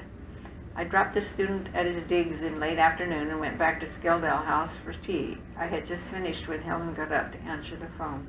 It's Mr. Bushell of Sycamore House, she said. He has a cow calving. Oh, blast. I thought we'd have Sunday evening to ourselves. I put down my cup. Tell him I'll be right out, Helen. Will you? I smiled as she put down the receiver. One thing, Norman will be pleased. He was just saying he wanted something for his casebook. I was right. The young man rubbed his hands in glee when I called for him, and he was in excellent humor as we drove to the farm. I was reading some poetry when you rang the bell, he said. I like poetry. You can always find something to apply to your life. How about now, when I'm expecting something interesting? Hope springs eternal in the human breast. Alexander Pope, Essay on Man, I grunted. I wasn't feeling so enthusiastic as Norman. You never knew what was ahead on these occasions. Jolly good, the young man laughed. You aren't easy to catch out. We drove through the farm gateway into the yard. You made me think of with your poetry, I said. It keeps buzzing in my head. Abandon hope, all ye who enter here. Dante, of course, the Inferno. But don't be so pessimistic. He patted me on the shoulder as I put on my Wellingtons. The farmer led us into the byre, and in a stall opposite window, a small cow looked up at us anxiously from her straw bed. Above her head, her name Bella was chalked on a board. She isn't very big, Mr. Bushell, I said. Eh? He looked at me inquiringly, and I remembered that he was hard of hearing. She's a bit small, I shouted. The farmer shrugged. She always was a poor doer. Had a rough time with her first calving, but she milked well enough after it. I looked thoughtfully at the cow as I stripped off my shirt and soaked my arms. I didn't like the look of that narrow pelvis, and I breathed a silent prayer of all this, that there might be a tiny calf inside. The farmer poked at the light roan hairs of the rump with his foot and shouted at the animal to make her rise. She won't budge, Mr. Harriet, he said. She's been paining all day. I doubt she's about boogered. I didn't like the sound of that either. There was always something far wrong when a cow strained for a long time without result, and the little animal did look utterly spent. Her head hung down and her eyelids drooped wearily. Oh well, if she wouldn't get up, I had to get down. With my bare chest in contact with the ground, the thought occurred that cobbles didn't get any softer with the passage of the years. But when I slid my hand into the vagina, I forgot about my discomfort. The pelvic opening was villainously narrow, and beyond was something that froze my blood. 2 enormous hooves, and resting on the cloven surfaces, a huge expansive muzzle with twitching nostrils. I didn't have to feel any more, but with an extra effort, I strained forward a few inches, and my fingers explored a bulging brow squeezing into the small space like a cork in a bottle. As I withdrew my hand, the rough surface of the calf's tongue flickered briefly against my palm. I sat back on my heels and looked up at the farmer. There's an elephant in there, Mr. Bushel. Yeah? I raised my voice. A tremendous calf and no room for it to come out. Can't you cut it away? Afraid not. The calf's alive. And anyway, there's nothing to get at it. No room to work. Well, that's a beggar, Mr. Bushel said. She's a good little milker. I don't want to send her to the butcher. Neither did I. I hated the very thought of it, but a great light was breaking beyond a new horizon. It was a moment of decision, of history. I turned to the student. This is it, Norman. Norman, the ideal indication for a cessaire. What a good job I've got you with me. You can keep me right. I was slightly breathless with excitement, and I hardly noticed the flicker of anxiety in the young man's eyes. I got to my feet and seized the farmer's arm. Mr. Bushel, I'd like to do a cesarean operation on your cow. A what? A cesarean. Open her up and remove the calf surgically. Take it out of the side, do you mean? Like they do with women? That's right. Well, that's a rummin'. The farmer's eyebrows went up. I never knew you could do that with cows. Oh, we can now, I said airily. Things have moved on a bit in the last few years. He rubbed a hand slowly across his mouth. Well, I don't know. I reckon she'd die if you made a bloody great hole in her like that. Maybe she'd be better going for slaughter. I'd get a few quid for her, and I always think first loss is best. I could see my big moment slipping away from me, but it's only a thin little thing. She wouldn't be worth much for meat, and with a bit of luck, we might get a live calf out of her. I was going against one of my steadfast rules, never to talk a farmer into doing something, but I was seized by a kind of madness. Mr. Bushel looked at me for a long time, and then without changing expression, he nodded. All right, what do you want? 2 buckets of warm water, soap, towels, I replied, and I'll bring some instruments into the house to boil, if I may. When the farmer had departed, I thumped Norman on the shoulder. This is just right. Plenty of light, a live calf to aim for, and it's just as well poor Mr. Bushel doesn't hear too well. If we keep our voices down, I will ask you things as we go along.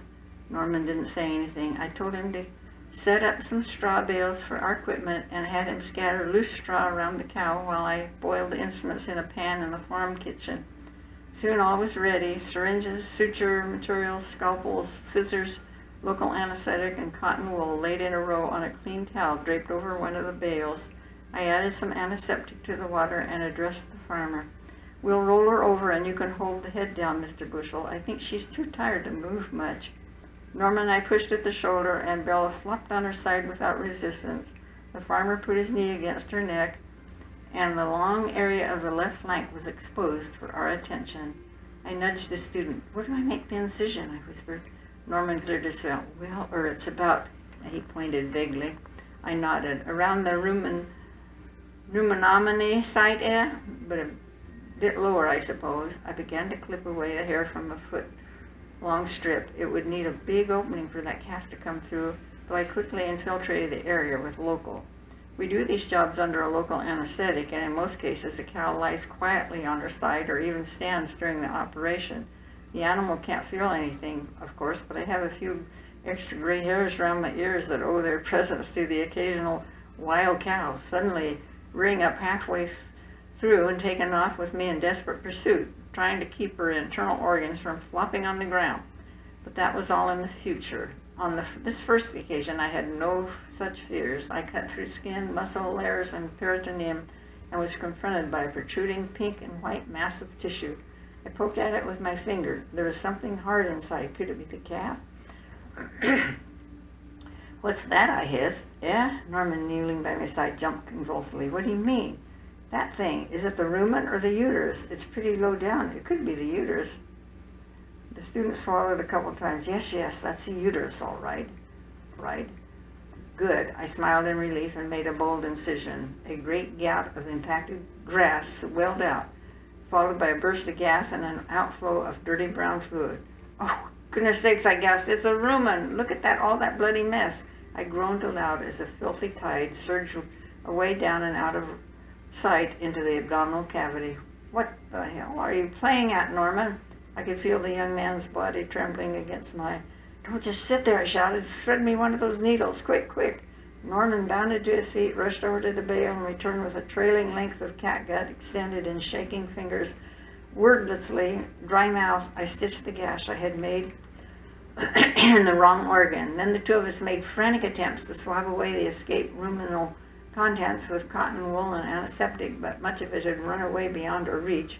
The contamination must be massive. When we had done what we could, I sat back and looked at the student. My voice was a hoarse growl. I thought you knew all about these operations. He looked at me with frightened eyes. They do quite a few of them at the clinic.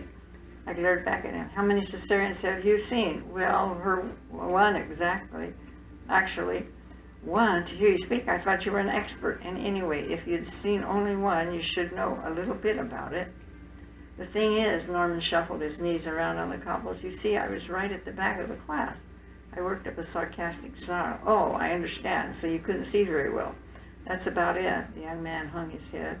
Well, you're a stupid young fool, I said in a vicious whisper, dishing out your confident instructions when you know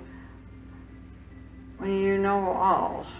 You realize you've killed this good cow with all that contamination. She'll certainly develop peritonitis and die. All we can hope for now is to get the calf out alive. With an effort, I turned my gaze from his stricken face. Anyway, let's get on with it. Apart from my first shouts of panic, the entire interchange had been carried out pianissimo. And Mr. Bushnell kept shooting inquiring glances at us. I gave him what I hoped was a reassuring smile. Excuse me. And returned to the attack. Getting the calf out alive was easy to say, but it soon dawned on me that getting the calf out in any way whatsoever was going to be a mammoth task. Plunging my arm deep below what I now knew was the rumen, I encountered a smooth and mighty organ lying on the abdominal floor. It contained an enormous bulk with the hardness and immobility of a sack of coal. I felt my way along the surface and came upon the unmistakable colors of a hawk pushing against the slippery wall. That was the calf, all right, but it was far, far away. I withdrew my arm and started on Norma again. On your position at the back of the class, I inquired bitingly. Did you happen to notice what they did next? Notice what next? Oh yes, he licked his lips and I could see beads of sweat on his brow. You're supposed to exteriorize the uterus. Exteriorize it? Bring it up to the wound, you mean? That's right. Oh, I said, King Kong couldn't lift up that blue uterus. In fact, I can't move in an inch. Have a feel. The student, who was stripped and soaked like myself, introduced his arm, and for a few moments I watched his eyes pop and his face redden. Then he withdrew and nodded sheepishly. You're right, it won't move. Only one thing to do. I picked up a scalpel. I'll have to cut into the uterus and grab that hawk. There's nothing else to get hold of. It was very nasty, fiddling about a way out of sight in the dark, unknown, my arm buried to the shoulder in the cow, my tongue hanging out with anxiety. I was terrified I might slash into something vital, but in fact, it was my own fingers that I cut several times before I was able to draw the scalpel edge across the bulge made by the hawk. A second later, I had my hand around the hairy leg. Now I was getting somewhere. Gingerly, I enlarged the incision inch by inch. I hoped fervently I'd made it big enough, but working blind is a terrible thing, and it was difficult to be sure. At any rate, I couldn't wait to deliver that calf. I laid aside my knife, seized the leg, and tried to lift it, and immediately I knew that another little nightmare lay ahead. The thing was a tremendous weight, and it was going to take great strength to bring it up into the light of day. Nowadays, when I do a Caesar, I take care to have a big, strong farm lad stripped off, ready to help me with this lifting job. Today I had only Norman. Come on, I panted, give me a hand. We reached down together and began to pull. I managed to repel the hawk and bring the foot round, and that gave us greater purchase. But it was still agonizingly laborious to raise the mass to the level of the skin incision. Teeth clenched, grinning with effort, we hauled upwards till at last I was able to grasp the other hind leg. Even then, with a foot apiece in our hands, nothing wanted to move. It was just like doing a tough calving, except it was through the side. As we lay back, panting and sweating, pulling with every vestige of our strength, I had a sudden wave of illumination which comes to all members of our profession at times. I wished with all my heart and soul I had never started this ghastly job. If only I'd followed Mr. Bushnell's suggestion to send the cow for slaughter, I would now be driving peacefully on my rounds. Instead, here I was, killing myself. And even worse than my physical torment was the piercing knowledge that I hadn't the slightest idea what was going to happen next. But the calf was gradually coming through. The tail appeared, then an unbelievably massive rib cage, and finally with a rush, the shoulders and head. Norman and I sat down with a bump, the calf rolling over our knees, and like a gleam of light in the darkness, I saw that he was snorting and shaking his head. "Oh, my goodness, he's a big one," exclaimed the farmer, "and wick, too." I nodded. "Yes, he's huge. One of the biggest I've ever seen." I felt between the hind legs. A bull, as I thought. He'd never have come out the proper way. My attention was whisked back to the cow. Where was the uterus? It had vanished. Again, I started my frantic groping inside. My hand became entangled with yards of placenta. Oh, that wouldn't do any good floating around among the guts. I pulled it out and dropped it on the floor, but I still couldn't find the uterus. For a palpitating moment, I wondered what would happen if I never did locate it. Then my fingers came upon the ragged edge of my incision. I pulled as much as possible of the organ up to the light, and I noticed with sinking disquiet that my original opening had been enlarged by the passage of that enormous calf, and there was a long tear disappearing out of sight towards the cervix. "Sutures," I held my hand out, and Norman gave me a fresh needle. "Hold the lips of the wound," and I said, and began to stitch. I worked as quickly as I could and was doing fine until the tear ran out of sight. The rest was a kind of martyrdom. Norman hung on grimly while I stabbed around at the invisible tissue far below. At times I pricked the young man's fingers, at others my own, and to my dismay a further complication had arisen. The calf was now on its feet, blundering unsteadily around. The speed with which newly born animals get onto their legs has always fascinated me, but at this moment it was an unmitigated nuisance. The calf, looking for the udder with that instinct which nobody can explain, kept pushing his nose at the cow's flank and at times toppling headfirst into the gaping hole in her side. "Reckon he wants back in again," Mr. Bushell said with a grin. "Why, he's a wicked. Wick is a Yorkshire for lively, and the word was never more aptly applied. As I worked, eyes half closed, jaws rigid, I had to keep nudging the wet muzzle away from my elbow. But as fast as I pushed him back, the calf charged in again, and with sick resignation, I saw that every time he nosed his way into the cavity, he brought particles of straw and dirt from the floor and spread them over the abdominal content. "Look at that," I moaned, as if there wasn't enough muck in there. Norman didn't reply. His mouth was hanging open, and the sweat ran down his blood-streaked face as he grappled with the unseen wound, and in his fixed stare I seemed to read a growing doubt as to his wisdom in deciding to be a veterinary surgeon. I would rather not go into any more details. The memory is too painful. Sufficient to say that, after an eternity, I got as far down the uterine tear as I could. Then we cleared away a lot of rubbish from the cow's abdomen and covered everything with antiseptic dusting powder. I stitched up the muscle and skin layers, with the calf trying all the time to get in on the act, and at last the thing was finished. Norman and I got to our feet very slowly, like two old men. It took me a long time to straighten my back, and I saw the young man rubbing tenderly at his lumbar region. Then, since we were both plastered with caked blood and filth, we began the slow process, scrubbing and scraping ourselves clean. Mr. Bushell left his position by the head and looked at the row of skin stitches. "Nice, neat job," he said, "and a grand calf, too." Yes, that was something. The little creature had dried off now, and he was a beauty. His body swaying on unsteady legs, his wide-set eyes filled with gentle curiosity. But that neat job hid things I didn't dare think about. Antibiotics were still not in general use, but in any case I knew there was no hope for the cow. More as a gesture than anything else, I left the farmer some sulfa powders to give her 3 times a day. Then I got off the farm as quickly as I could.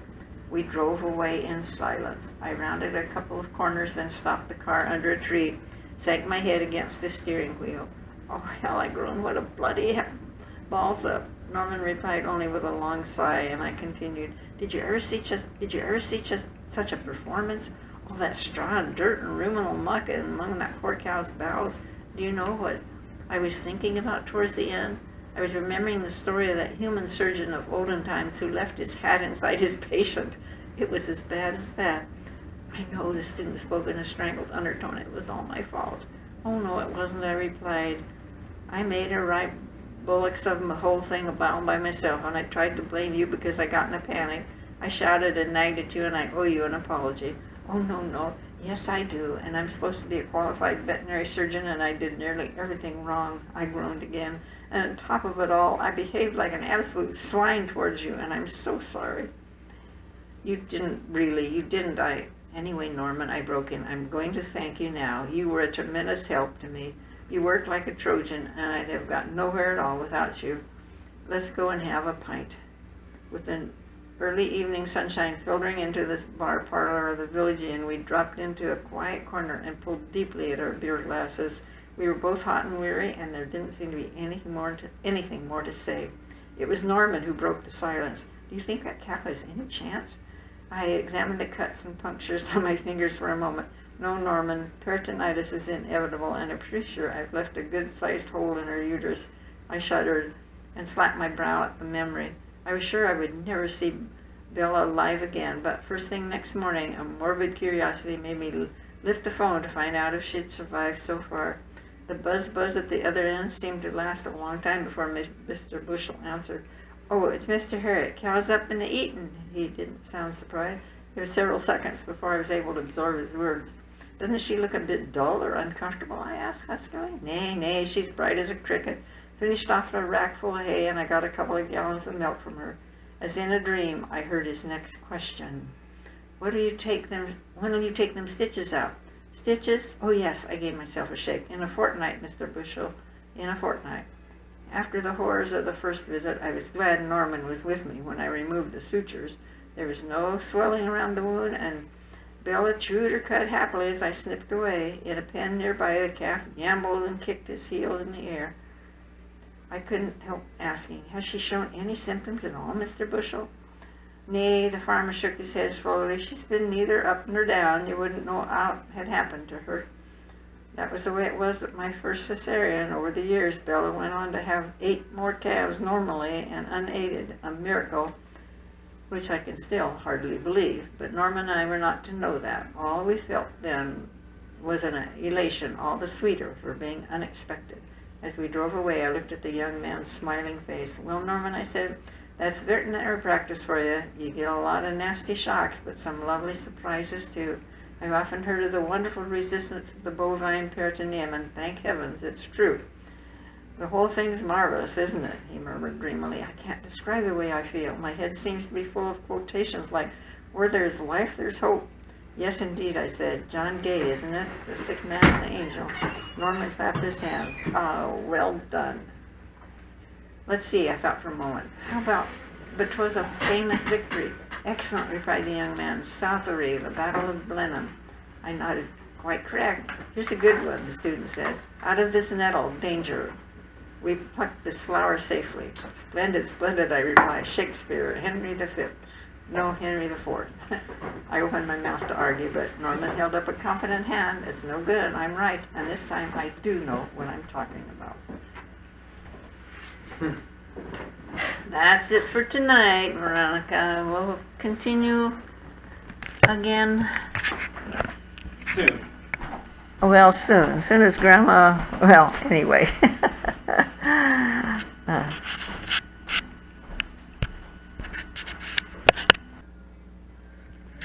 Was What's blinking? Might want to turn a little bit more towards you so it doesn't hit the light. Kind of towards the light there.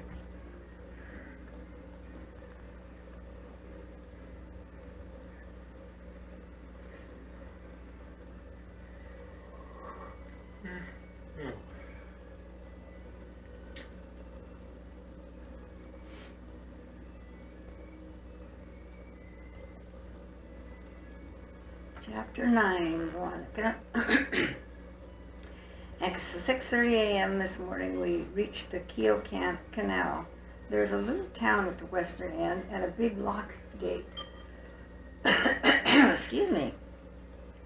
We had to wait for about half an hour to get through the lock, and during this time we took aboard a German policeman and a Dutch pilot. The policeman's job was to see that we did not pollute the canal by throwing out the manure and soil bedding from the ship. He was very smart in a black leather coat with gold buttons and a neat blue uniform with 2 pips on the shoulder, and we spent a pleasant time chatting.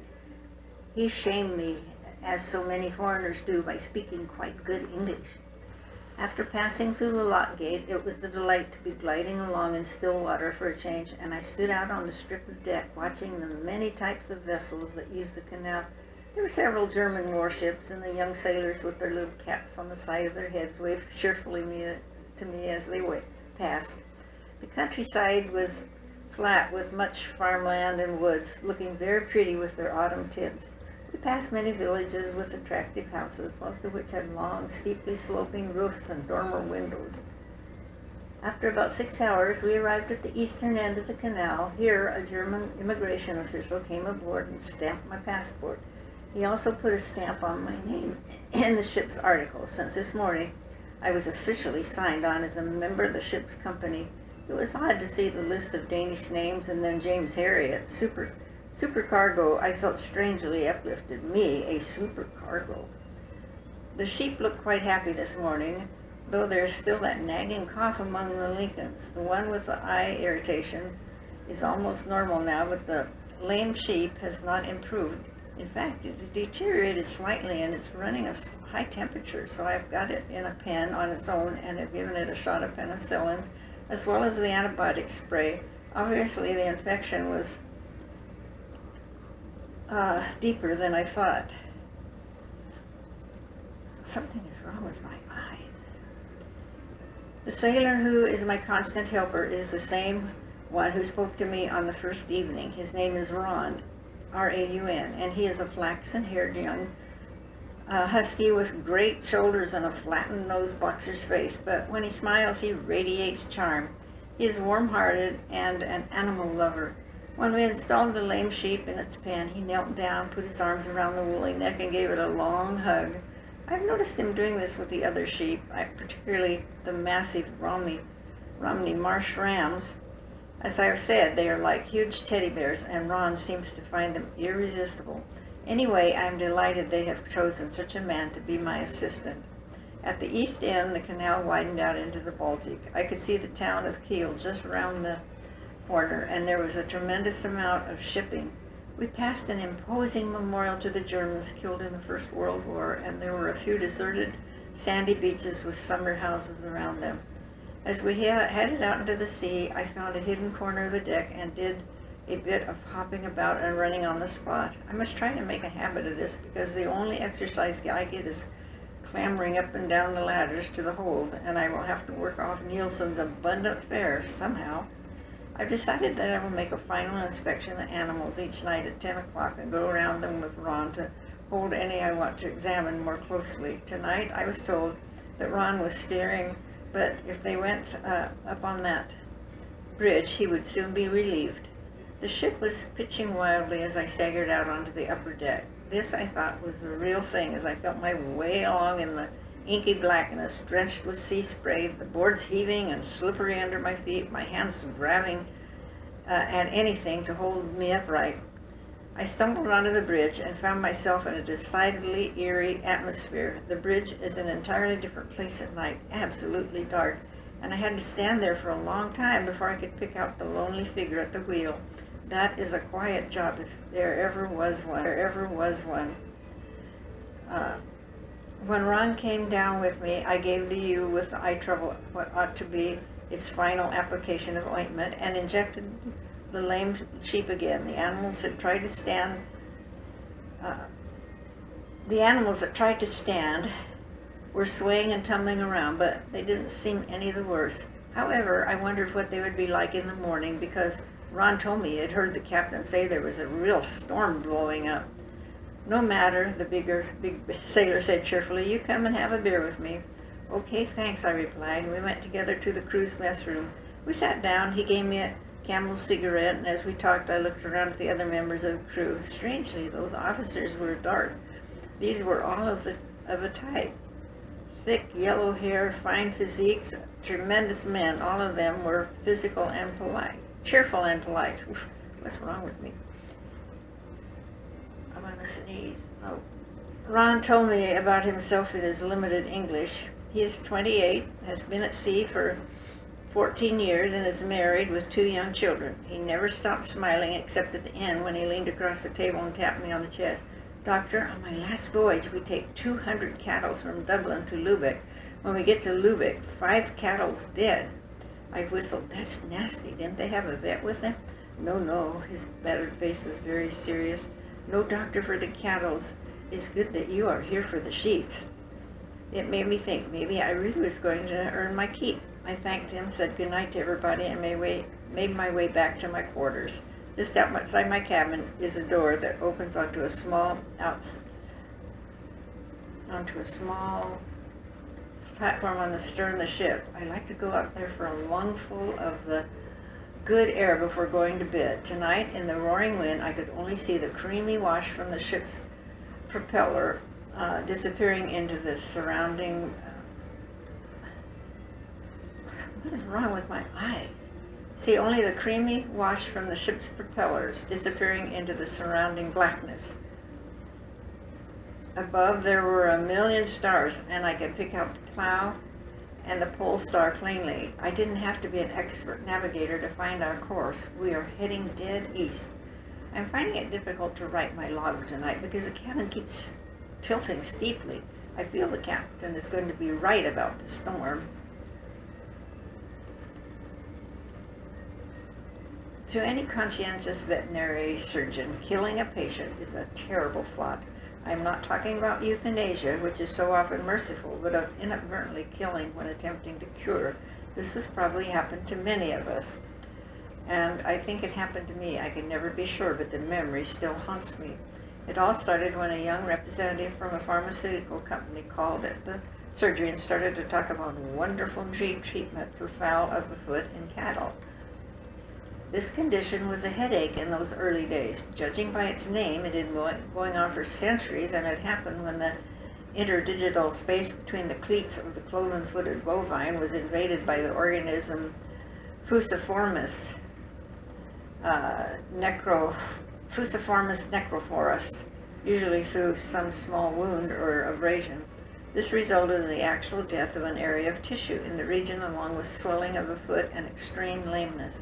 A good cow could lose condition at an alarming rate due simply to the pain. The medieval-sounding name came from the fact that the dead tissue gave off a particularly offensive smell. The treatment we used to employ ranged from the tedious to the heroic. Cows' hind feet were never meant to be lifted up, and I was always relieved when it was a forefoot that was affected. With hind feet, even applying antiseptica was a chore. If that didn't work, we bandaged on pads of cotton wool impregnated with caustics like copper sulfate, and a very popular treatment among the farmers was dressing the area with Stockholm tar and salt, a messy and unpleasant business with the feet whistling around the head of the operator. So I couldn't believe it when the representative told me that an injection of M&B 693 into the vein would rapidly clear up the condition. I actually laughed at the young man. I know you chaps have to make a living, but this sounds like one of your tallest stories. It works, I tell you, he said. It's been well tested, and I promise you it really does the trick. And you don't have to touch the foot at all? Nope, only for diagnosis, then you can forget about it. How long does it take to have an effect? Oh, just a few days, and I give you my word, the cow is sometimes much better within 24 hours. Sounded like a beautiful dream. Okay, I said, send some on, we'll give it a try. He made a note on his pad, then looked up. There's just one thing. This drug is very irritant. You must be sure you don't get it subcutaneous, or it could cause an abscess. As he walked out of the door, I wondered if he really meant the end of one of our most disagreeable tasks. I'd already had occasion to be thankful for the beneficent M&B tablets. They had wrought some minor miracles in our practice, but I found it hard to believe that an intravenous injection could cure a necrotic condition of the foot. When the stuff arrived, I had the same trouble convincing the farmers. What are you doing injecting the neck? You should be putting it into the bloody foot. Or is that all you're going to do? Aren't you going to give me something to put on the foot? These were typical remarks, and my answers were halting because I had the same reservations as the sock owners. But oh, how magically everybody's attitude changed, because it was just as a young man said. Very often, within a single day, the beast was walking sound, the swelling had gone down, the pain had vanished. It was like witchcraft. It was a giant step forward, and I was at the height of my euphoria when I saw Robert Maxwell's cow. The red and swollen foot, the agonizing hopping, the stinking discharge, it was all there. The fact is that it was so bad that I was delighted. I had found that the worst cases, with the acute lameness and the interdigital tissues pouting from toe or heel, were the ones that recovered quickest. We'll have some work on with this one, the farmer grunted. He was in his late 40s, a dynamic little man and one of the bright farmers of the district. He was always to the fore in farmers' discussion groups, always eager to learn and teach. Not a bit of it, Mr. Maxwell, I said airily. There's a new injection for this now. No foot dressing, that's gone for good. Well, that would be a blessing. Anyway, it's savage amusement hanging on to cows' feet. He leant over the leg and looked down. Where exactly do you inject this new stuff in? In the neck? In the neck? I grinned. I never seemed to get tired of the reaction. That's right, into the jugular vein. Well, there's something new every day now. Robert Maxwell shrugged and smiled, but he accepted it. The intelligent farmers like him were the ones who didn't argue. It was always the thickheads who knew everything. Just hold the nose, I said. That's right. Pull the head a little way around. Fine. I raised a jugular with my finger, and it stood out like a hose pipe, as I slipped the needle into it. The M&B solution ran into the bloodstream in about 2 minutes, and I pulled the needle out. Well, that's it, I said with a trace of smugness. Nothing else? Not a thing. Forget about it. That cow will be sound in a few days. Well, I don't know. Robert Maxwell looked at me with a half smile. You young fellers keep surprising me. I've been in farming all my life, but you do things I've never dreamed of. I saw him at a farmer's meeting about a week later. How's that cow? I asked. Just like you said, sound as a bell of brass. That stuff should foul all right. There's no doubt about it. It's like magic.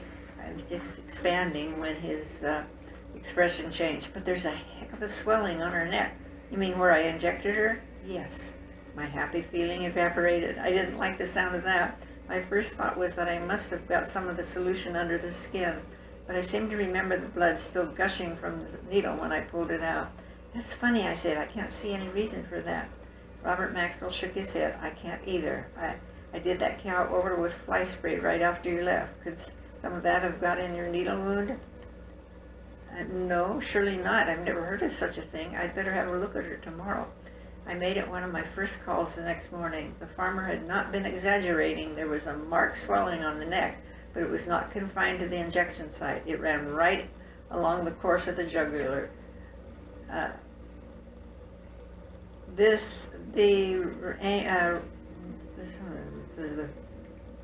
ink is right there in the wrong vein. Oh, the vein itself had a solid corded field, and there was edema around the swollen area. She's got phlebitis, I said. The vein has somehow gone infected through my injection. How would that happen?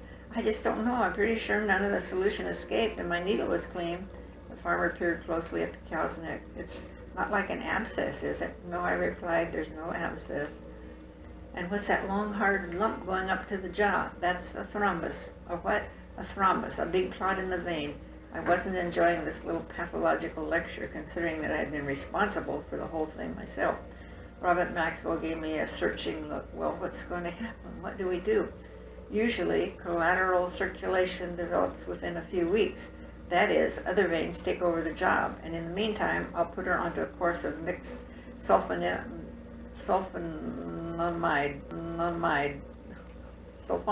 powders. Well, she doesn't seem bothered, the farmer said. That was one gleam of light. The cow had been looking around at us contentedly as we spoke, and now I saw her pulling a little hay from her rat. No, she doesn't look concerned at all. I'm sorry this has happened, but it should just be a question of time before she's right. He scratched the root of the animal's tail for a moment. Would bathing with hot water do any good? I shook my head vigorously. Please don't touch that place at all. It would be dangerous if that clot broke down. I left the powders and drove away, but I had that nasty feeling I always have when I know I have boobed. I gripped the wheel and swore under my breath. What had I done wrong? The sterilized disposable needles and syringes, which we take for granted now, were unknown then. But Siegfried and I always boiled our hypodermics and carried them in cases where they were always immersed in surgical spirit. We could hardly do more. Had the farmer's fly spray done something? Hard to believe. In any case, I comforted myself with the thought that the cow didn't look like it. These cases recovered in time, but the unpalatable fact remained. That animal had had a simple case of foul until James Harriet, MRCVS, took a hand, and now she had jugular phlebitis. Ellen had just put my breakfast in front of me on the following morning when the phone rang. It was Robert Maxwell. That cow's dead, he said. I stared stupidly at the wall in front of me for several seconds before I could speak. Dead?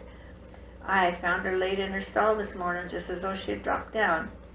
Mr. Maxwell, I had to clear my throat more than once. I'm terribly sorry. I never expected this. What's happened then? The farmer's voice was strangely matter-of-fact. There's only one explanation, I said. Embolism. Well, what's that?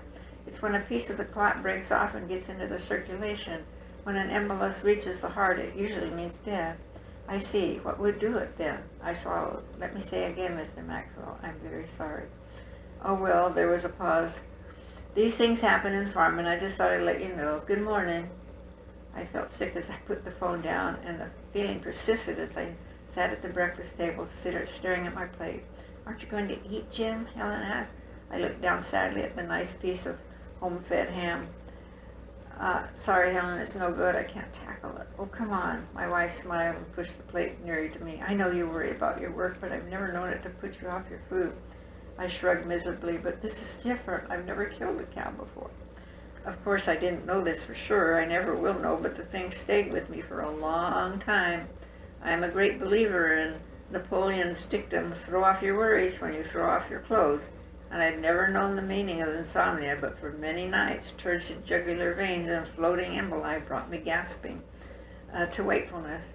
As time passed, I continued to wonder at the farmer's attitude on the phone. Most people would have been furious at a disaster like this, and it would have been natural enough if Robert Maxwell had blasted me at great length, but he hadn't been rude, hadn't even tried to blame me. Of course, there was always the possibility that he might be going to sue me. He was a nice man, but after all, he had suffered a financial loss, and it would take a legal genius to make out a good case that I was the villain. But the solicitor's letter never arrived. In fact, I did not hear a word from the farmer for nearly a month. And since I had been a regular visitor on his place, I concluded that he had changed his veterinary surgeon. Well, I had lost the practice of a good client, and that was not a pleasant thought either. Then one afternoon, the phone rang, and it was Robert Maxwell again, speaking in the same quiet voice. I want you to come and look at one of my cows, Mr. Harriet. There's something amiss with her. A wave of relief went through me, not a mention of the other thing, just a call for assistance, as if nothing had happened. There were a lot of charitable farmers in the Dales, and this man was one of them. I just hoped I could make it up to him in some way. What I wanted was a case I could cure quickly, and if possible, in a spectacular manner. I had a lot of ground to make up on this farm. Robert Maxwell received me with his usual quiet courtesy. That was a good rain last night, Mr. Harriet. The grass was getting right parched. It was as though my last unhappy visit had never occurred. The cow was a big Friesian, something like that. And when I saw her, my hopes of a cheap triumph vanished in an instant. She was standing arch-backed and gaunt, staring at the wall in front of her. One thing I hate to see is a cow staring at the wall. As we approached, she showed no interest, and I made a spot diagnosis. This was traumatic reticulitis. She had swallowed a wire. I would have to operate on her, and after my last experience in this fire, the idea did not appeal. Yet when I began to examine her, I realized that things were not adding up. The rumen was working well, seething and bubbling under my stethoscope, and when I pinched her withers, she did not grunt, just swiveled an anxiety-ridden eye in my direction before turning attention to the wall again. She's a bit thin, I said. Aye, she is. Robert Maxwell dug his hands in his pockets and surveyed the animal gloomily. I don't know why. She's had no but the best of stuff to eat, but she's lost condition fast over the last few days. Pulse, respiration, temperature were normal. This was a funny one. At first I thought she had colic, the farmer went on. She kept trying to kick at her belly. Kicking at her belly? Something was stirring at the back of my mind. Yes, that was often a symptom of nephritis. And as if to clinch my decision, the animal cocked her tail and sent a jet of bloody urine into the channel. I looked at the pool behind her. There were flecks of pus among the blood, and though I knew her trouble now, it did not make me happy. I turned to the farmer. It's her kidneys, Mr. Maxwell. Her kidneys? What's the matter with them? Well, they're inflamed. They've become infected in some way.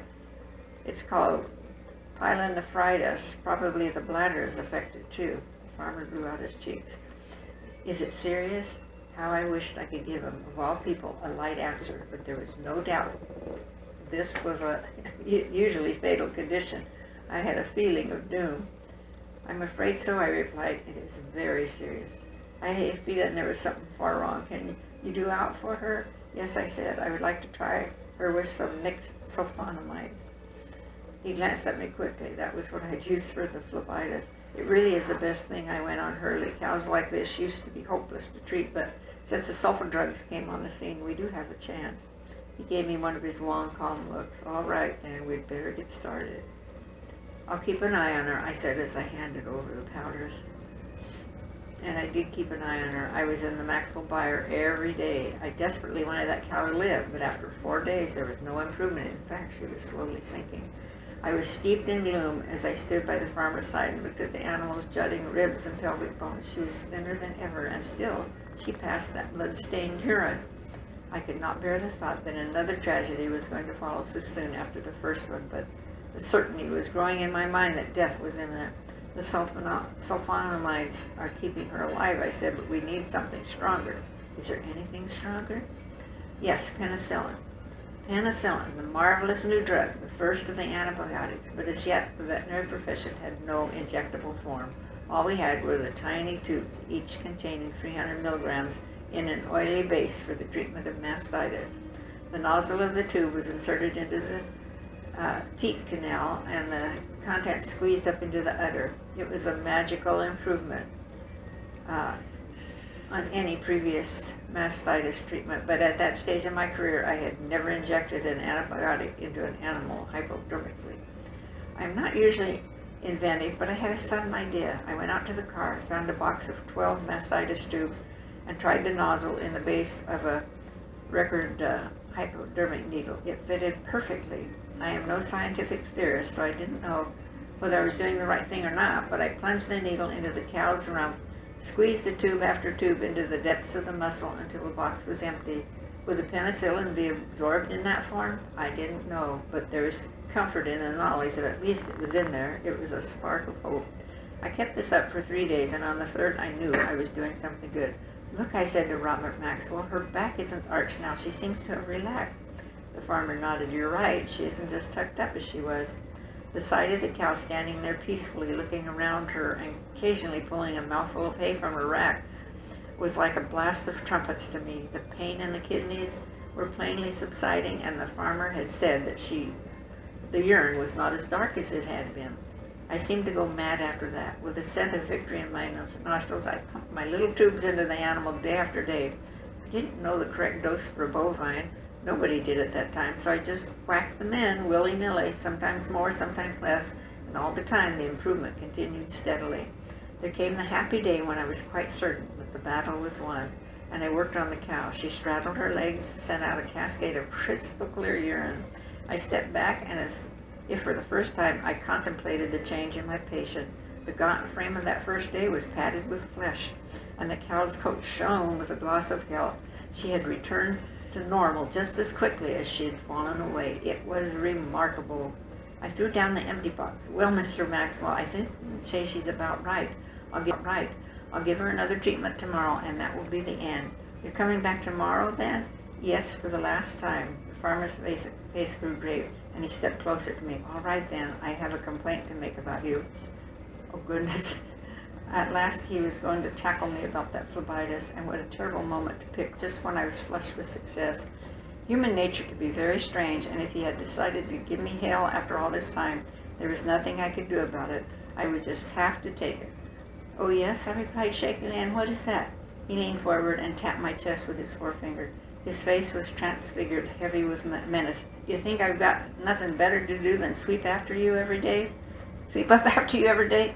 Sweep up? What?" I stared at him stupidly. He waved an arm over the bar floor. "Just look at all this dang mess. I've got to clear it every day." I looked down at the scattering of empty penicillin tubes, of paper pamphlets, which always went with them, and a discarded box. Totally unheeding, I had hurled them far and wide as I worked. "Gosh, I'm sorry," I muttered. "I didn't realize." I was interrupted by a great burst of laughter from the farmer. "Nay, I'm just having you on, lad. Of course you didn't realize. You were over busy curing the cow." He thumped me on the shoulder, and I knew it was his way of saying thanks. That was my first experience of injecting an antibiotic, and even though the method was bizarre, I learned something from it, but I learned more on that farm about the way to live than I did about veterinary science. Over the following 30 years, I knew him, the farmer, never alluded to that disaster which he could so easily have laid at my door. During that period, there have been occasions when I have suffered misfortunes due to the shortcomings of others, when I have found people at fault and at my mercy if I wished to make trouble for them. At these times, I had a standard of conduct to follow. I tried to behave like a Robert Maxwell.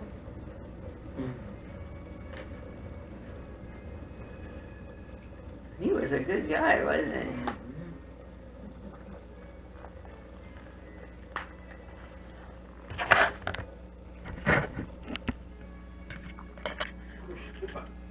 Which one?